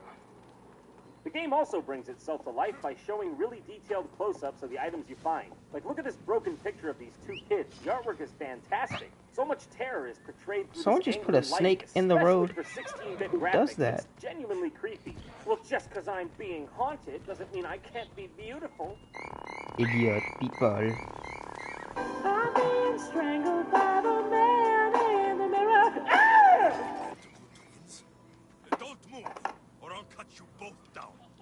At least he had the decency to be delicate, you know what I'm saying? Like some ghosts nowadays, too busy to This dude's follow still an old chasing lady me? across the street. Like I'm all the I'm way across sorry, the I don't bridge think I and can he's get still over chasing this me, yet. dude. He spins her around and gently pushes her after he's done strangling her. And she just daintily falls. What even? Well, fine. If you're not going to be nice, I'll just have myself a refreshing talk with the bird. Oh, God! No! Hey, please, stop! You talking to me? Are you saying something? I kiss you. I kiss you. I'm near you. I'll kill you. Not now, Jacques. I'm trying to figure this out. Ah, you messed me up. Dead from lack of addiction. I'm getting a bit sick of these dead ends. I just want the plot to progress already. Shut up! Scissorman. Right through. By the fates, I'll kill you both! You know, I'm having second thoughts about this adoption. I think I'll give you guys a call. Oh my God, I am out of here! But then again, that did look like a bit like Angus Young. But then again, his signature doesn't mean anything if I'm dead. But, you know, I'm a huge AC/DC fan, so I think I'm going to check one more time just to make sure it wasn't him. What is this person? Is this actually the By the time you get back on, I would kill all the After all cultists. this time, all this atmosphere, and our nemesis turns out to be Jay Leno on a schoolboy's body with a I'm literally serious already case of almost done. I got one more to kill. What's he using as a weapon? happened exactly? That's hedge clippers. We're not getting around this. Jason had a machete. Freddy had a creepy claw hand. Scissor Man? He's got scissors. That's it. That's the end. That's where it ends. Edward Scissorhands. This is Edward Scissorman. What do I do? I better grab that shovel. No, wait. Get in the car and get out of here. No, even better. I'll hide up here. Ain't no way his The Scissor Man. That's right. See you later, buddy. The Scissor Man. Yep, I literally have to kill one more. Well, I can already kill the ghost, but I have to kill one more, and then I've killed all of them. All 44 cultists. Now I'm gonna kill the last one first, just so I can like have it all done, so I can finally start New Game Plus and upgrade my spear before I kill the ghost. Fuck it. As silly as he is, after Scissorman hits the scene, this game becomes 10 times as scary. Yeah, no, but I want to upgrade my spear completely before I do. Deadly trial and error. He can appear literally anywhere at any time, so you better be careful because game over is back to the beginning, like it is with the old game. Do you do more damage when you upgrade it? No, you should, right? Other random things can happen too. Gamer. Okay, well, this is unfortunate. Now I gotta play the rest of the game as you take a pun for the peanuts. Picked up some ham. You know what? You have problems. It's a swimming pool. Actually, that's a window. Hole in the floor. We meet again. I guess I'll just put this simple wood plank over the top of it. Just a simple plank of wood. Who are you to judge? With everything this game does right, it still suffers from a lot of hiccups that old point-and-click adventures do. For instance, like when you think you figured out the solution to a puzzle, but the game has decided that that is not the way the puzzle is going to be solved. Which, of course, leads to you having to backtrack and put a piece of ham in your pocket or something. Just some obscure, tiny object that you paid no mind to, all the way on the other side of the map as the key to progressing. Wouldn't it be funny if someone were, like, hiding behind the drapes, like it was a horror movie or something? All right! Really? There, Scissorman. What are you, fucking 7? Actually, I think you are 7, aren't you? All right, checks out. Okay, well, maybe I'll just see what's behind these drapes. It couldn't be worse than that nightmare-inducing shit. Come on. So can I start therapy now, or should I wait for the nightmares to set in?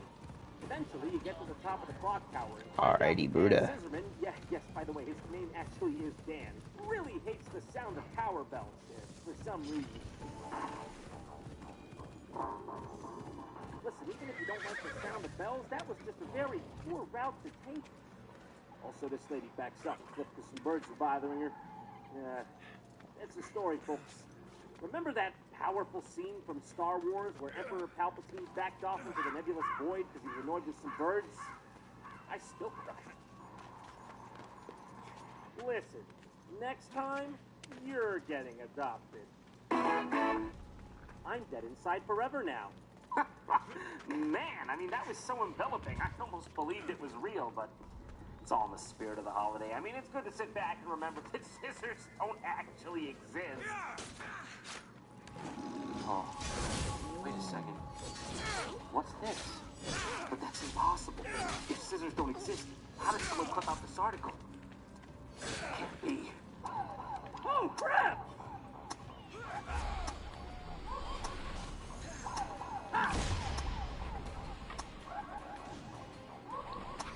Oh no, that's all I had! God, think! I got it! Bam! The harbinger of gout, and a Scissorman's worst friend.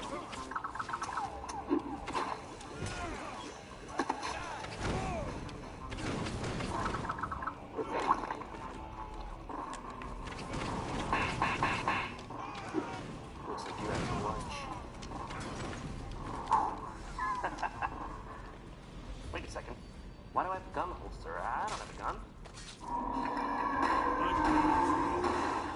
I got a bone to pick with you! People that haven't come over in several years. That was the last man, and he's dead now.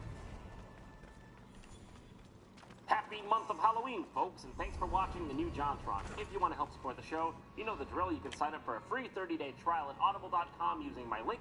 Audible.com/Downfront. And this month, I'm going to recommend to you, aptly so, The Shining, narrated by Campbell Scott. And like I said, I got a second mouth to feed. This guy over here is basically skin and bones. Or maybe he's just bones. Halloween! Let me show you the true terror of Halloween. This guy at the store was labeled as pumpkin with face. I don't know about you, but I think there's a little bit more going on here than pumpkin with face.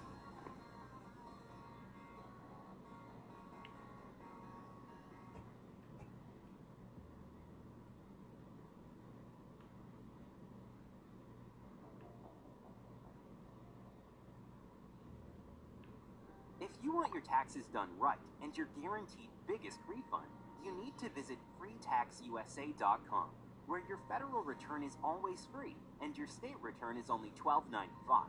With us, you'll never have to pay for your federal tax return, no matter how complex it is.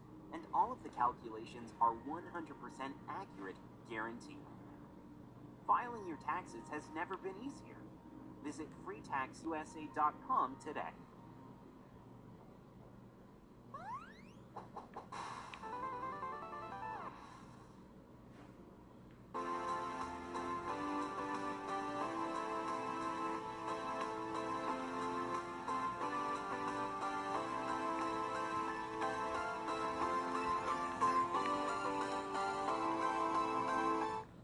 Tron.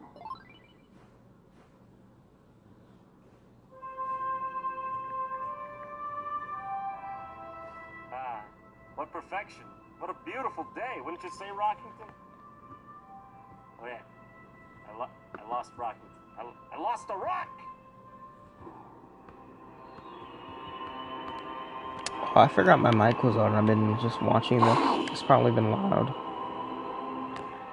Well, I do believe I've forgotten why I'm standing here. I guess I'll go back inside.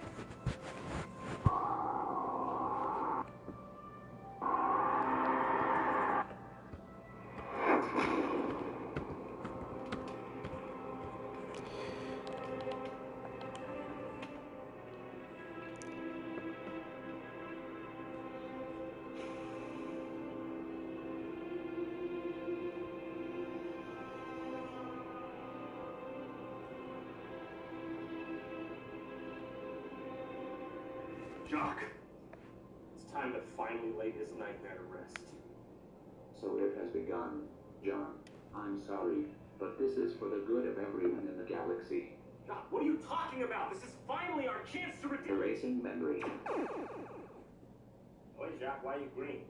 Holy crap, a new Banjo-Kazooie game! Jock, let's go play this! Oh shit.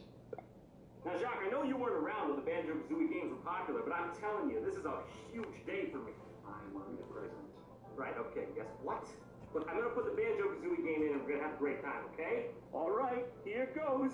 Taking the next step towards the rest of my life.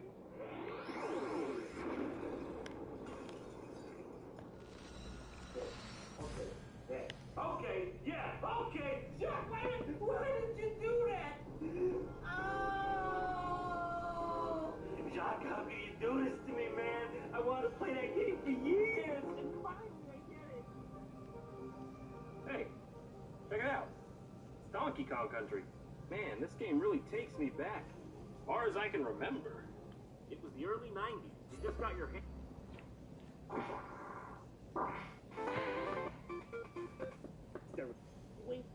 It is good to see you up and about. You've been in your cabin the whole voyage. I bought the ticket. I'll do what I want. But that's not why we're here today. Now, that game may be silly. What I have to show you right now defies an NES game based on Titanic, the movie. The movie. The movie! With any major commercial success, there's an inevitable influx of off-brand or unlicensed merchandise to capitalize. Little Plucky's Ninja. James Cameron's 1997 film Titanic was no exception. The movie grossed over $2 billion worldwide, and the only movie to pass it up since was James Cameron's very own Avatar with $2.7 billion. I get it was popular, but a video game about Titanic the movie and an NES game. Nice view. We have a Chinese company to thank for blessing us. Jesus. Specifically Shenzhen Nanjing, true prophets of our time. I'll help. The Titanic came out in 1997. The N64 and the PS1 were already out. Who expected marketing? No, really? No, Moms? Kids? Anyone? The Iceberg fans? Anyone at all? Would you buy that? None of y'all wouldn't buy that. You're fucking stupid.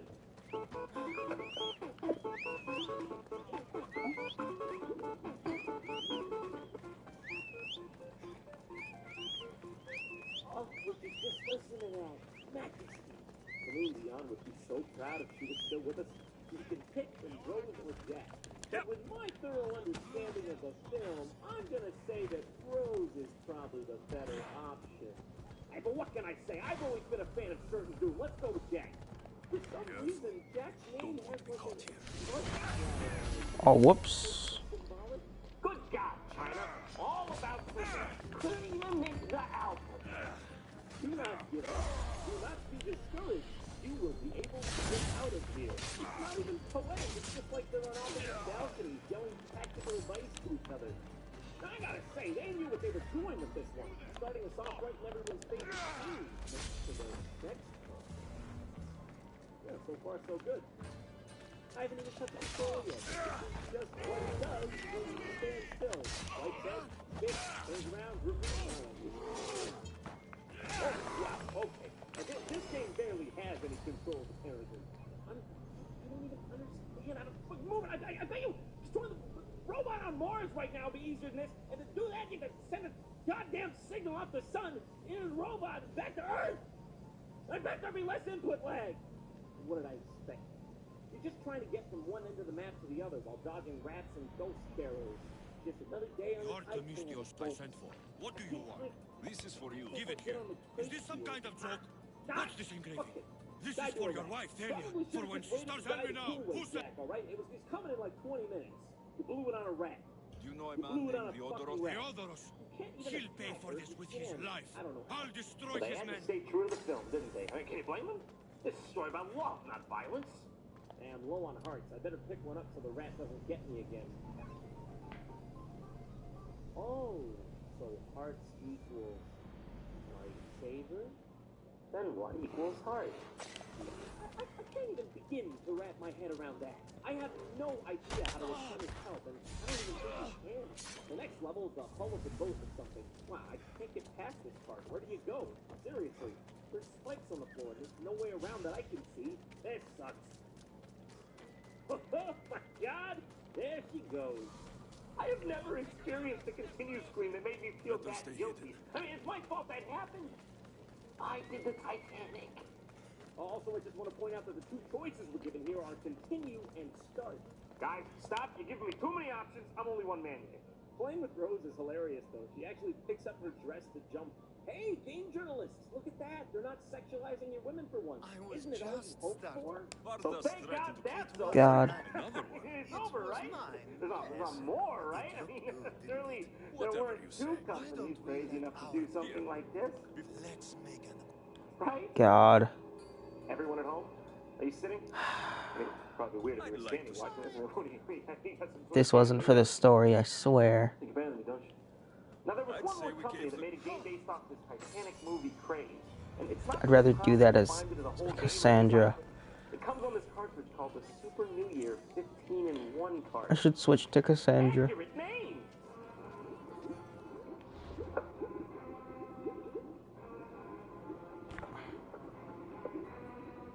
Well, let me tell you, this game... With Spectrum Mobile, switching is easy, and it's just $45 a month for a line with unlimited talk, text, and data.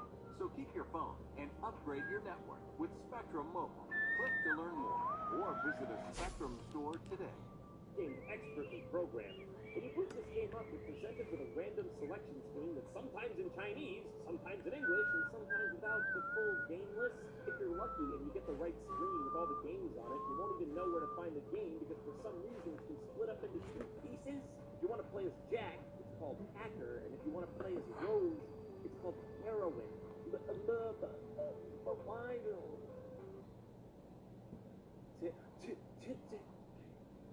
Titanic.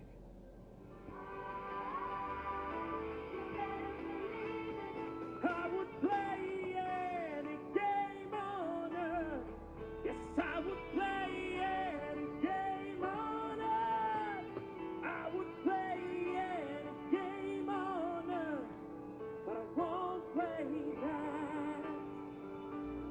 my God, what is that? I bet you thought that was a typo, huh? The name of the episode? Hey guys, look! John made a mistake on the internet. I bet there's a bunch of comments down there already about it, but I'll tell you what. I wish that was a typo. Because no one wants something like this for mankind. The fact that this exists means we already lost. Why bother changing the name if you're just going to steal the likenesses of the two main characters anyway? Well, let me tell you, it's a good thing they didn't misspell Leonardo DiCaprio's face, or we would have really had a problem. All right, let's begin. In 1912, there is a noble American girl, Rose. She tried to get away from her arranged married, which was forced by her mother. At the same time, she met Jack, who was a young man on Titanic. Since Rose made a friend with Jack, he lighted on her life. Yeah, based on that car scene from the movie, I think he might have lighted on a couple of her other things, too. They were also fall in love with each other. It made up a very touching and tragic love story. This is mostly just tragic. Oh, hey, Jack! I know the ship's sinking, but we gotta keep our cool here. You want to add to the list of casualties? I don't think it was the iceberg that killed all those people. I think it was Jack. Oh, the first thing when I saw the movie, the first thing I said out the theater, I interrupted the whole group, I said, "Where's the fighting?" Well, to my surprise, this game actually controls well. The fighting is tight and responsive. It's pretty satisfying to punch dudes. You can finally punch the rats this time around. That's good. Is he reading a newspaper? Oh, he's drawing. Get it? Because he draws in the movie? Remember? This is definitely accurate to the movie. Remember? Excuse me, Titanic management. I think you may have a well-endowed man standing in one of your grandfather clocks. I just thought I'd warn you. Oh, the chef's fighting! Oh, the chef's mad. I'll tell you what, that's bad. Chefs are natural pacifists. You piss a chef off, you've done something wrong. Oh, shit! Sorry about that. I didn't see you standing there. What can I say? Tensions were high. In most games that involve burly men destroying everything, a health power-up would consist of something like a turkey leg or a roast chicken. But in this game, you pick up lobster and wine. The bougiest of beat-em-ups. Eventually, you get to fight a boss that's essentially if Mr. T was infused with Donatello from the Ninja Turtles. Now that's a pretty dangerous combo right there. Alright, we're on the next level. No, alright, okay, hold the phone. Rats? Understandable. Bats? A bit weird, but I guess I can see. But cobras? Unless this ship was headed to a snake charming convention, this is absolutely unreasonable. Hey, okay, it's no wonder the ship went down between Jack beating up every capable person running it and fucking goddamn cobras everywhere. I can hear the captain right now. Yes, I'm looking out for icebergs, but currently I'm fending off a nest of cobras and a very aggressive man from Wisconsin. Also, I love when you punch the cobras, they react like they didn't even see it coming. They're just like, whoa, I'm out, that was a bad one. Okay. The lifesavers try to kill you in this game. I'm pretty sure this is the literal opposite of what a lifesaver is named for and supposed to do. How did both of these games fail to use lifesavers as some sort of appropriate object? If you're asking me, that is proof of a grand deity right there, or maybe the proof of the lack of one. Oh yeah, that's right. I remember the part where Jack fights Herman Munster on top of a smaller ship on top of the Titanic. That was the best part. I don't even know what's this guy's problem. He attacks you by firing a gun angrily and thrusting his dick at you. I don't know, we're in international waters. I guess anything goes. Once you beat this guy, he's like, you have bested me. Here is the key proving so. Man, 1910 times were weird. This time around, we're playing as Rose. She's a geisha ninja, apparently. Oh yeah, come on, get him! Get him, Rose! You're an independent woman! Can't forget the flying eggplants. Man, 1910 times were scary! Alright, finally, beat him. See you later, Herman Munster, again, for some reason. Every night in my dream, I see it. I feel it. It's beautiful. It was the most beautiful love story I've ever seen. When we have kids, we're sitting out on a beautiful summer's night. I'm gonna look you in the eyes, Rose. I'm gonna be like, remember when you beat up that fat guy who was trying to kill you with a shotgun and knocked her and Munster off the Titanic a couple times? I'm glad you made it do that. I love you. Hey, you know what? I think you're right. On second thought, I don't think it's gonna work. But I got one for you better. Schindler's List. HD Remix.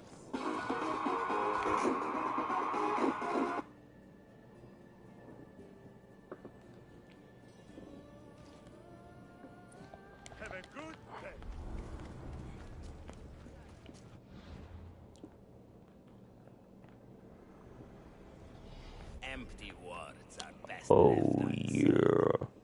What? Oh my god. I don't want to.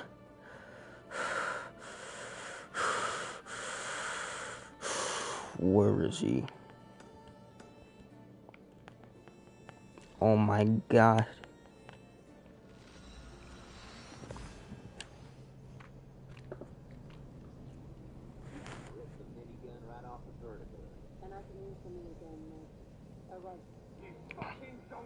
Don't see why not.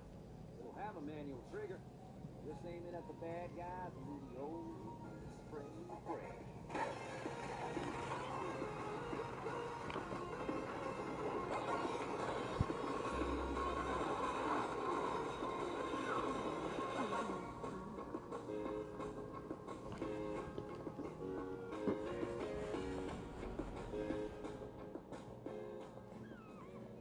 Fallout 4 is a game with many weapons.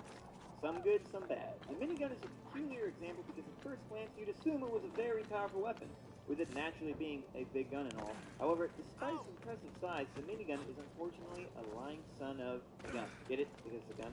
Anyway, the thing is, the minigun is straight up dookie. Pretty much every aspect of the weapon is straight up dookie. Does it weigh a lot? Yes, it does. Does it do a lot of damage? No, it does not. Is it good at conserving ammo? Hello, no, it is not. The minigun, even with maxed out stats and modifications, barely tickles anything outside of the very beginning of the game. Or maybe it, does okay against rad roaches, but aside from that, it's horrible. With this in mind, one could ask me, how on earth are you trying to beat the game on the hardest difficulty with a poo-poo weapon? The answer may surprise you. You won't believe what happens next. Number 13 will blow your mind. Hold on a second. What is the hardest difficulty in Fallout 4? I'm glad you asked. It's called Survival. Unlike previous Bethesda RPG titles, Survival is a massive step up in difficulty from previous titles. Very hard. In Survival, in addition to everything having more health and dealing more damage, you can't save enough to find a bed to sleep in, which means no save center. Fast travel is disabled, which means you have to walk everywhere. You have to manage your hunger and thirst. Followers don't have to lower any slower. Have to make parasites drugs cause to get you ready. Needless to say, it's really hard. Anyway, I'm doing it, and not only am I doing it, but I done did it. This is my story. These are demons. There's a psychopath on the loose. It started out like any other day. There I was, living in pre-war suburban America. My beautiful Abraham Lincoln-looking husbando making himself fresh to death in the mirror, preparing to give a speech at the Veterans Hall. Codsworth made my coffee like he always does. A strange yellow man approached me at the door. Good morning. Isn't it? Just look at that sky out there. It's a matter of I shoot. Rich! My child Sean had made a little stinky in his diaper. I entered his chambers from the mobile, and then the world I knew. The man on the TV told me Boom Boom was coming. Quickly, I ran to the big metal cave. Me and his Mondo and baby got inside the metal cave safely. I love you. We are speaking to a future U.S. whatever it was. You're speaking to a U.S. a future U.S. Army veteran. Don't touch me. Like, Jesus, kid, calm down. And then I trapped the bad buzz in a different room, waited until I was out of caution, and opened the vault. That kid was going crazy. Proceeded to let Codsworth deal with all the mean bugs. And then I scrapped literally everything I could so I would have resources to perform the most ancient legendary video game technique of all time. Shelf spinning. What is shelf spinning? I'll show you.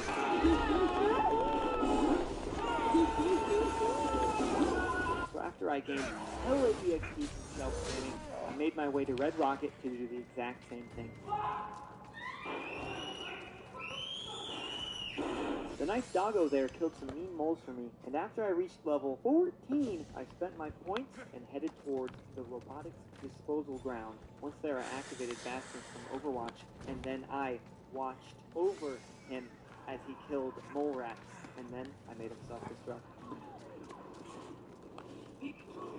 So I could yeet his fusion cores. I then headed just west, near USAF Satellite Station Olivia, and got me a set of power armor. I then made my way to Concord, attended church, jumped over to the Museum of Freedom, and got my fabled minigun to this baby. Got me some ammunition, so I proceeded to go to town on the locals.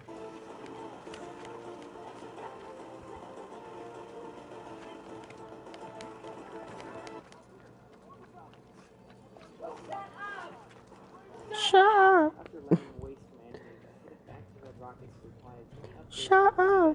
as I could manage. Shut up! Firing out my gun, I took out my armor, went just below to the mole rat den, and picked up an extra fusion core, as well as some nice looking glasses. Back in Concord, I looted some very powerful drugs, Hey! entered the Museum of Freedom the intended way, and grabbed another fusion core. Then proceeded towards Trudy's Diner, solved the dispute, now hand over your money. Made hella cash, and saved in a bed nearby. I then made a pit stop at Corvega Assembly Plant, owned some dumb raiders,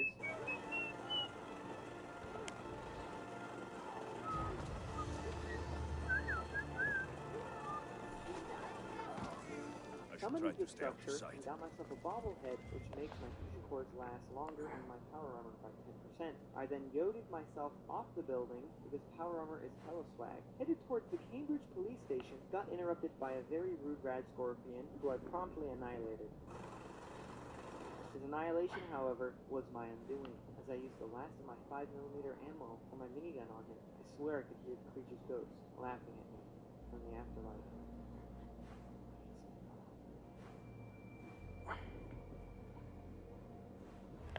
After overcoming this great loss, I took an elevator ride up to heaven.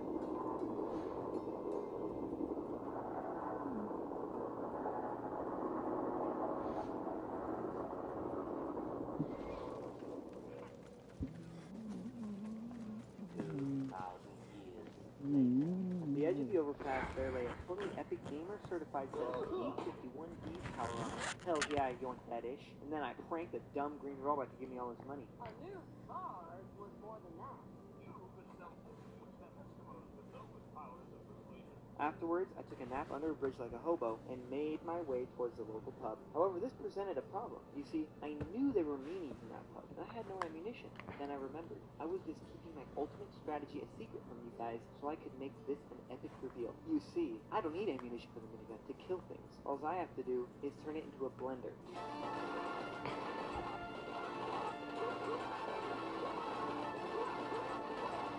Pretty epic, right? See, by attaching the Shredder mod to the minigun and using all your ammo, you can effectively turn the weapon into a giant chainsaw that scales off your basher perk. Normally, using the minigun this way would drain your action points quickly. However, for some reason, while in power armor, you lose no AP whatsoever using this strategy. After I cleared the pub of hostiles, I loaded up on empty bottles, then made my way to Vault 81, pranked the Overseer by dropping my fusion cores as she asked for them.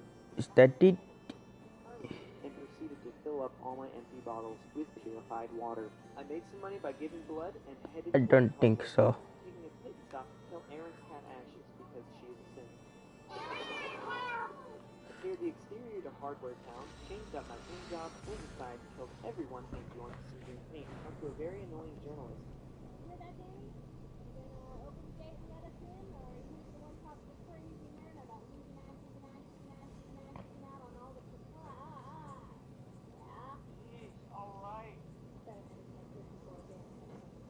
Finally got inside, rented a room, took a nap, killed Kyle, dragged his body into the water, pushed Riley in, and then he disappeared. Which was weird. Then I heard a noise, looked over, and wouldn't you know it, Riley done drowned to death. Then got a bunch of money from some people in the city, deserved a bar fight.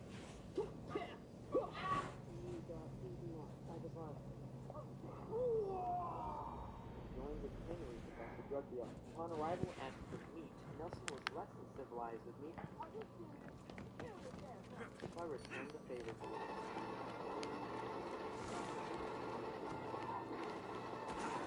I've also made some snide remarks, so I killed him too.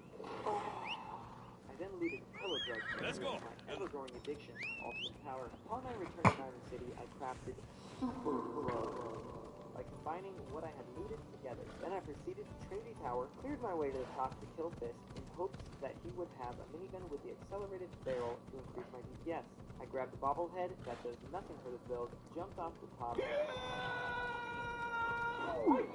went inside Trinity Church to kill the minigun-wielding super mutant in hopes that he would have an accelerated barrel, but neither of them had it, so I just had to wait until I got gun nut rank 3 to make it myself. Once I arrived at Boston Commons, I couldn't stop myself from drugging up and attempting to kill Swan.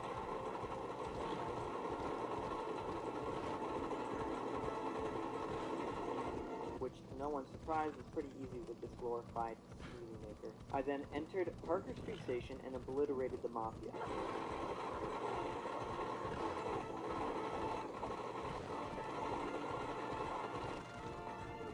About halfway through, I found Nicholas Valentinus, the local Renaissance art connoisseur. I helped bust him out of his sticky situation and met with his old friend, Jim Malone. Haha, hey, it's your boy, Skinny Malone.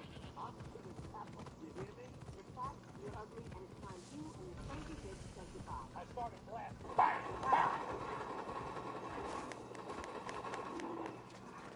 After that, I had a long heart-to-heart with Vicky Boy, and he agreed to help me find me baby. Back at the office, I provided as much info as I could on the circumstances of my boy, Sponge Baby Bob. A man named Serial was our top suspect, and it just so happened that he owned a house in town. I gained entry, found his loot, and offered Nicholas Copernicus a cigar, but he didn't want it. Long story short, I magically gained the information that Kellogg's Frosted Flakes was holed up in Fort Hagen. I made my way there. Drugged up, blasted through hella chrome domes,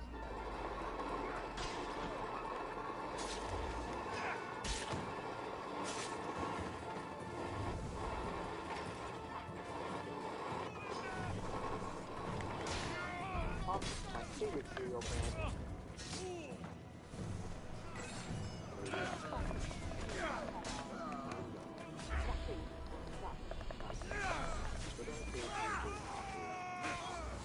And then turned him into strawberries. Fucking delicious. Some big metal boys showed up, which was pretty cool. So cool, in fact, that I wanted to join up with them myself. So I went to the last bastion of law and order left in the world, the police station. Once there, I bailed Nancy Boy out of a horrific situation and offered to help a few good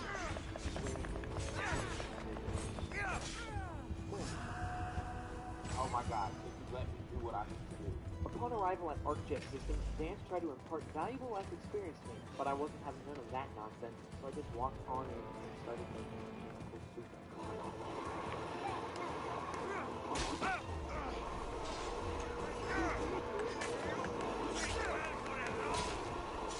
Alright, moving on. I got the deepest range of transmitters, gave it to Darns, and headed back to the police. I'm joking! Stop! On my way, I met a very friendly desk boss, gave him a high five, and threw to the prison. Once there, Captain Kells wanted to talk, but I wasn't having none of his nonsense, so I just pushed him out instead. Oh, fuck. I can't believe you've done this. I updated my power armor, and then the very angry Elder Maxim wanted to talk, but you already know, I wasn't having none of his nonsense either, so I pushed him off as well. I just want my reward! He's dead, but I had to do what he wanted anyway. It was the first sports song in all things.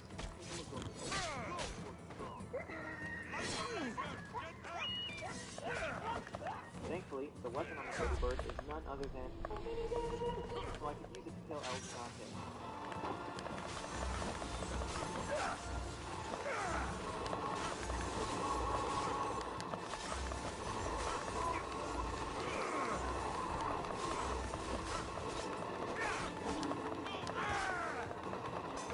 After laying waste, I told Dance that he was dumb and didn't have to.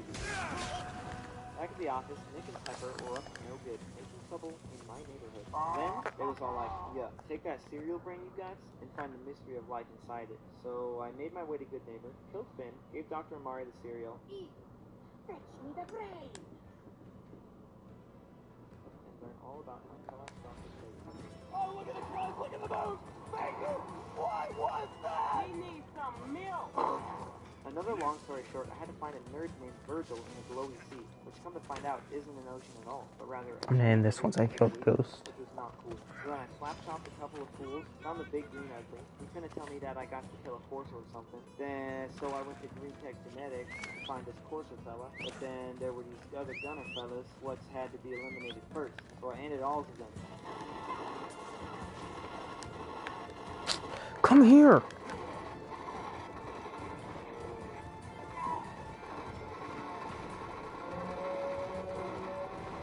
I'm already gone, faggot.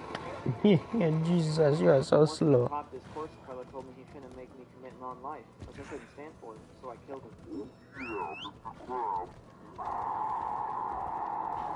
Took his bag of chips. Then this other robo lady was all like, "Oh no, please don't kill me." So of course I killed him.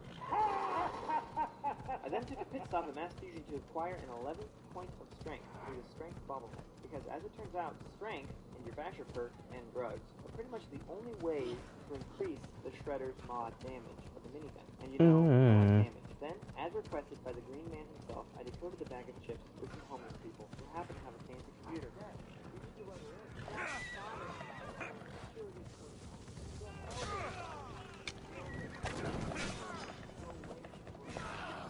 But actually, I just killed them all and decoded it myself.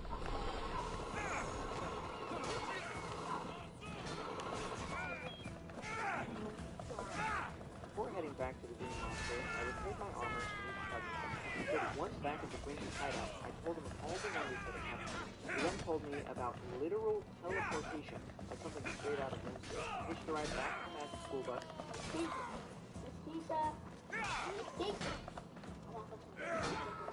There was a very angry man about Lumbridge, and then he told me to talk to a random crippled lady about how to build the teleportation device. Luckily, I already had all the materials I needed to build it, because I've played this game once or twice and knew what I would need. So then, I zipped into the Institute, which is like basically a huge nerd palace. Since these are the people responsible for stealing my child, I thought it would be an appropriate time to finally listen to the holotape conversating back in Sanctuary about how much my husbando loves me.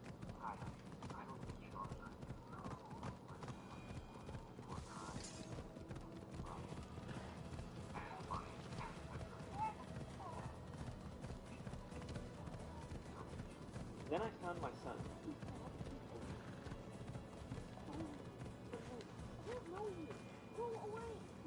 But really, it wasn't my son. It was just a prank. And then I found my real son. But his ear was hella jacked up. And that made me decide that all nerds needed to die.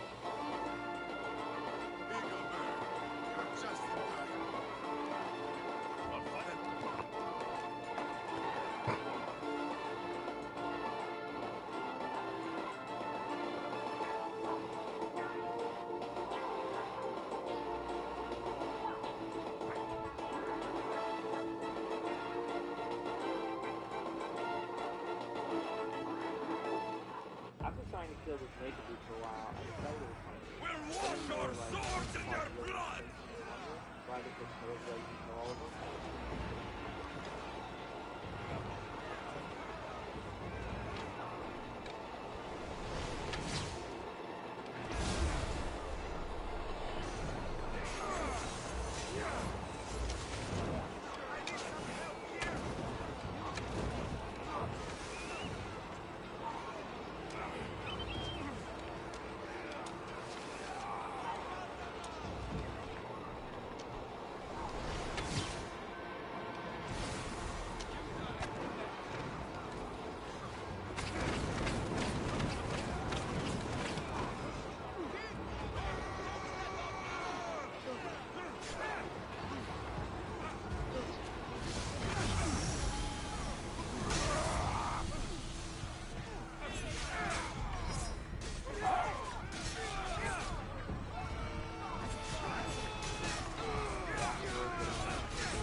Short flight back to Battlefield 5, always angry when I was looking at help the big robot that was coming.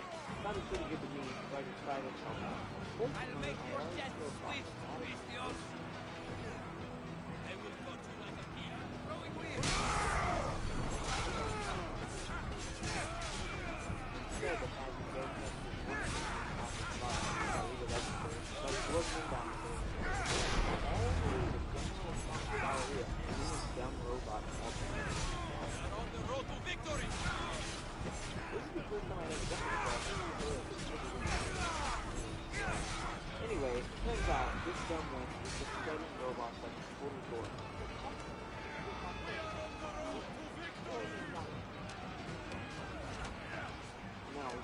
Yeah, it was for the work of the year. And then she was all like, yeah. Then the robot lady wanted me to give me a big magnet, which I thought I already had, but that turns out to be wrong. So the teleport, so I had to make this stop back to break and fuel someone, magnets, and build the robot. Then we were all like, so cool, and then it was so cool. So I got all the way back to the zone on the home flight, fly Caleb, but he was fighting a rat portion with fear, so I accidentally killed him. I could use some help over here. One load later, he told me of the 600 node and he had bombs on the road. So I headed there, jumped on Bigfoot. Killed the fool, talked to a crazy old man from killed him completely, planted the distress pulsar, and put it back to the queue. I then slept through a raging rat. Talked to the nerd, and turned on the dope robot.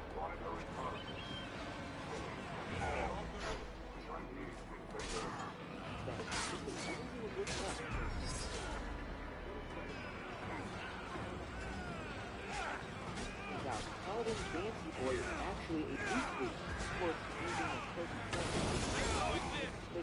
Just had a deep truth, my dedication was high.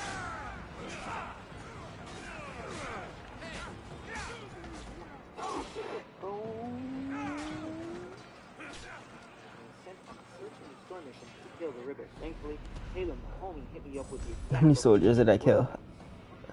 71. Yeah, boy. Cheery boy. Cheery boy. Whew. This is taking a while. I only got 6K. I killed 72 soldiers by myself. Because I am a demigod. And you cannot mess with a demigod boy. Once I made it back to that point, unfortunately in Paladin Advance, Arthur Maxson is a lot more persuasive, so I yeeted the toaster. I then played hopscotch with his head and returned to my duties. Then Kells told me to kill the homeless people, but I was like, I already did that, but he didn't care, and made me go anyway. So I went back, and they were already dead. So I just destroyed the robot he wanted because I was angry that he wasted my time. I'm also dismayed. Time to kill Assasin. Wait, do I have all the, what you call it now? Odysse. Landed on top of the building, grabbed the ID card, and jumped off the side, way faster than taking the elevator. I then yoinked the hazmat suit, because these rads be wild, and snagged a glorified battery pack, and ran like the wind. Run like the wind, bullseye! I laid waste to the automatic security defense system. I go to the ancient forge. All the necessary parts were installed in the robot. God, his character looks disgusting.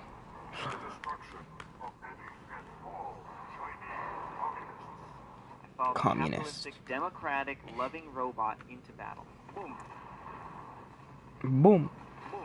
Boom.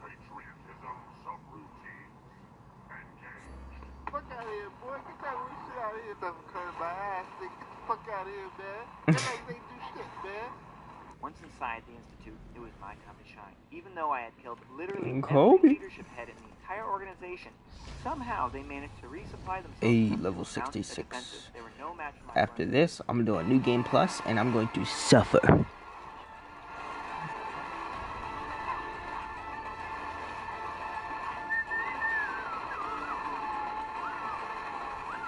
I finally made my way to the final steps of the playthrough, and then my power cut out. I then re-obtained the Beryllium Imaginator, followed the robot back into battle, regained entry to the Nerd Palace. There's this one spot that can be kind of scary, because this one dude has a missile launcher, but even still, he was no match for my drug abuse. Let's do this. I then planted the bomb at Site A, told my fake son that he was stupid.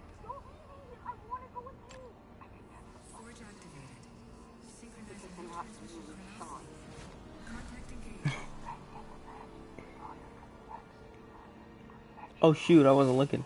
Ooh, look at it. Look at it. Look at it. Look at it.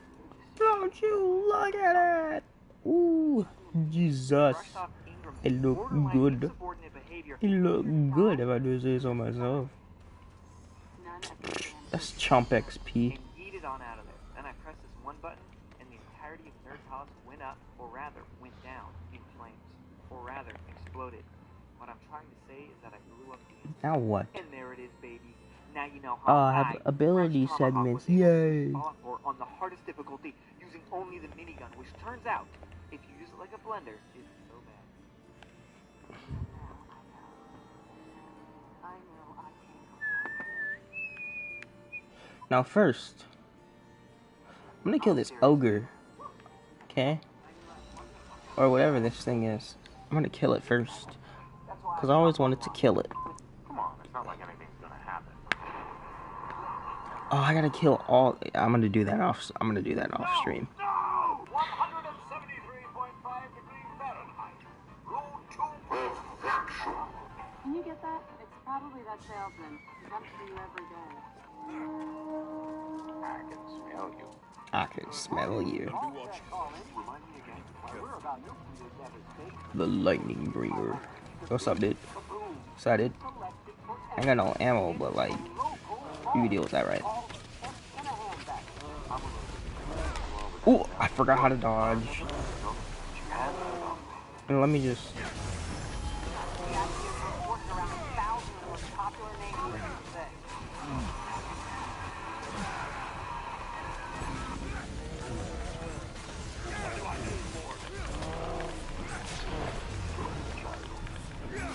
You got wrecked. Jesus. Garbage. Let's see. What does it do? Don't tell me what to do. Confirm reports. Confirm reports of nuclear devastation. No, if I wasn't a god, that would be garbage loot. Something is quite wrong. I don't like them putting chemicals in the water that turn the friggin' frogs gay.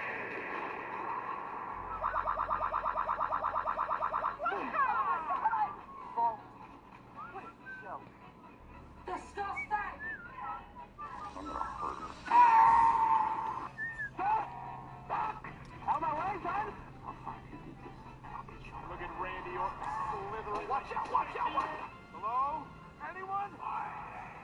Criminy, more roaches! Get off the juice!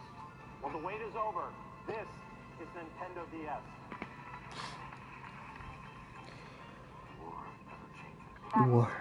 War never changes. Just let me out of here. No, just let me get away. Let me out. Let me out. You gotta let me out. Now enter. This can't be happening. This isn't happening. You humans are... Damn it. Go fast! Do not believe you. Hey, that's pretty good. See ya, nerds! Shouldn't we be, doing something? Okay, then.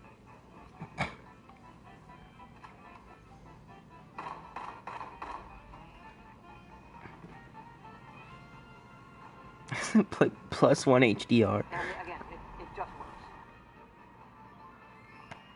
Big shot. I should watch my step. Big shock. Yeah, keep your eyes open. Yoink. I'm wearing this armor on purpose. I mean, like this look on purpose. What was that? Up and away! I'll pause this for if there's a cutscene, I'll pause it. None of that other stuff I was doing was important because I'm going to be doing New Game Plus anyways. Alexios. Alexios.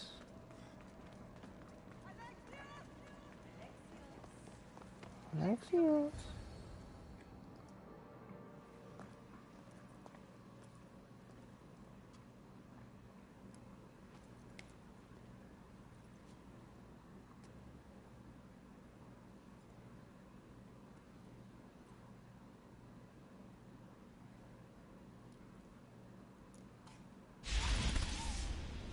Alexios. It was never supposed to be like this. Decades ago, a group of people They don't blur out the booty. To uphold a theory which they believed could control the universe. That the world functioned in equal parts, order and disorder. But some fell lovingly into the wicked arms of chaos, and the cult of Cosmos was born. They abused their power, casting the Greek world into eternal war. One you were created to stop. In destroying the cult, you have done what I could not. You are a hero, but this imbalance comes with a price, my child. For without chaos, there is supreme order, what? A loss of progression and freedom. But there is still hope. Hope in you. Hope in the future you will bring. We must fix the mistakes of the past. Use the staff. This means repair the rift in the universe. I wasn't really paying attention, but this means Alexios was alive during all that. Because of the staff. This is just what I'm thinking, but does this mean that the bird that's always in the Assassin's Creed games, the other ones, is Alexios? Is Icaros? It's just Alexios letting the homies borrow Icaros? You've seen it too, then. It's beautiful, isn't it? That means I gotta play the collection after this. I'm gonna do that. You killed the last member of the cult. Well, just about. What? It's true. I was their leader, but only for a moment, it seemed. When your sister came along, it changed everything we were aiming for. Malaka. Not you, your bloodline. People like Leonidas, like you, have always posed a threat. Then we met and you surprised me. You were nothing like Demos. Why not just use me? I was in the palm of your hand. You made me optimistic that you could help me bring down the cult that had become so corrupt. And you did, albeit unknowingly.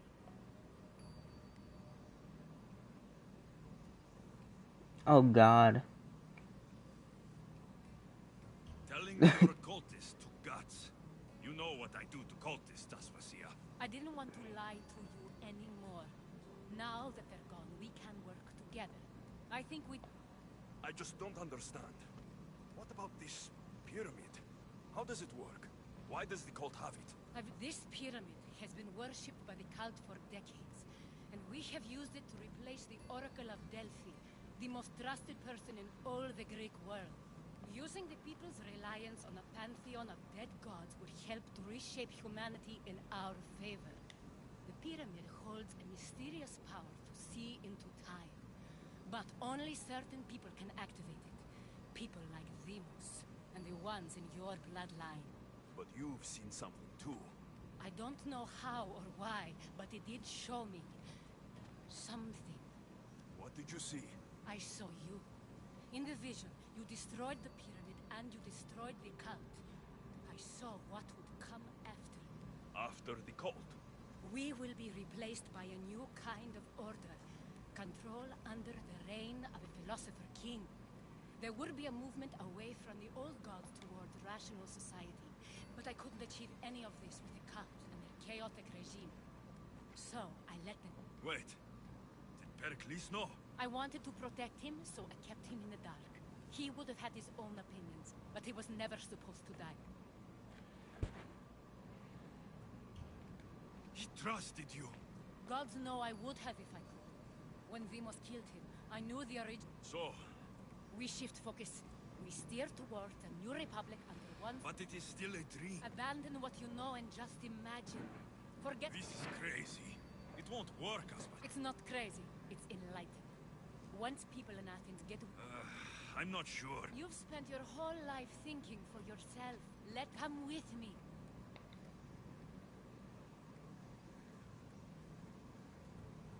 I can't let you do this. You've proven you have no understanding of what... So did I.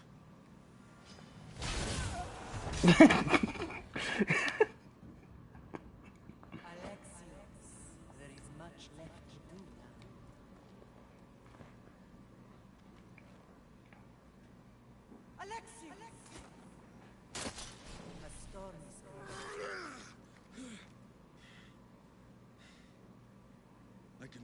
bloody storm.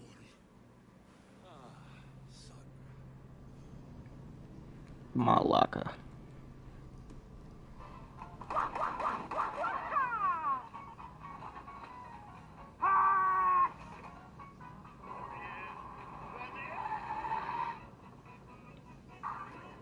Hey, need something? Let's see. Well, we need some fruit and some vegetables too. Get some apples and oranges, maybe 5 or 6 of each.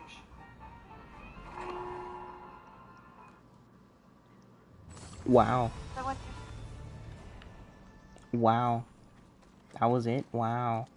Wow. 10 out of 10. Wow. Oh my god. Wow. You know, maybe if I didn't like... I'll try out the other endings. But, wow.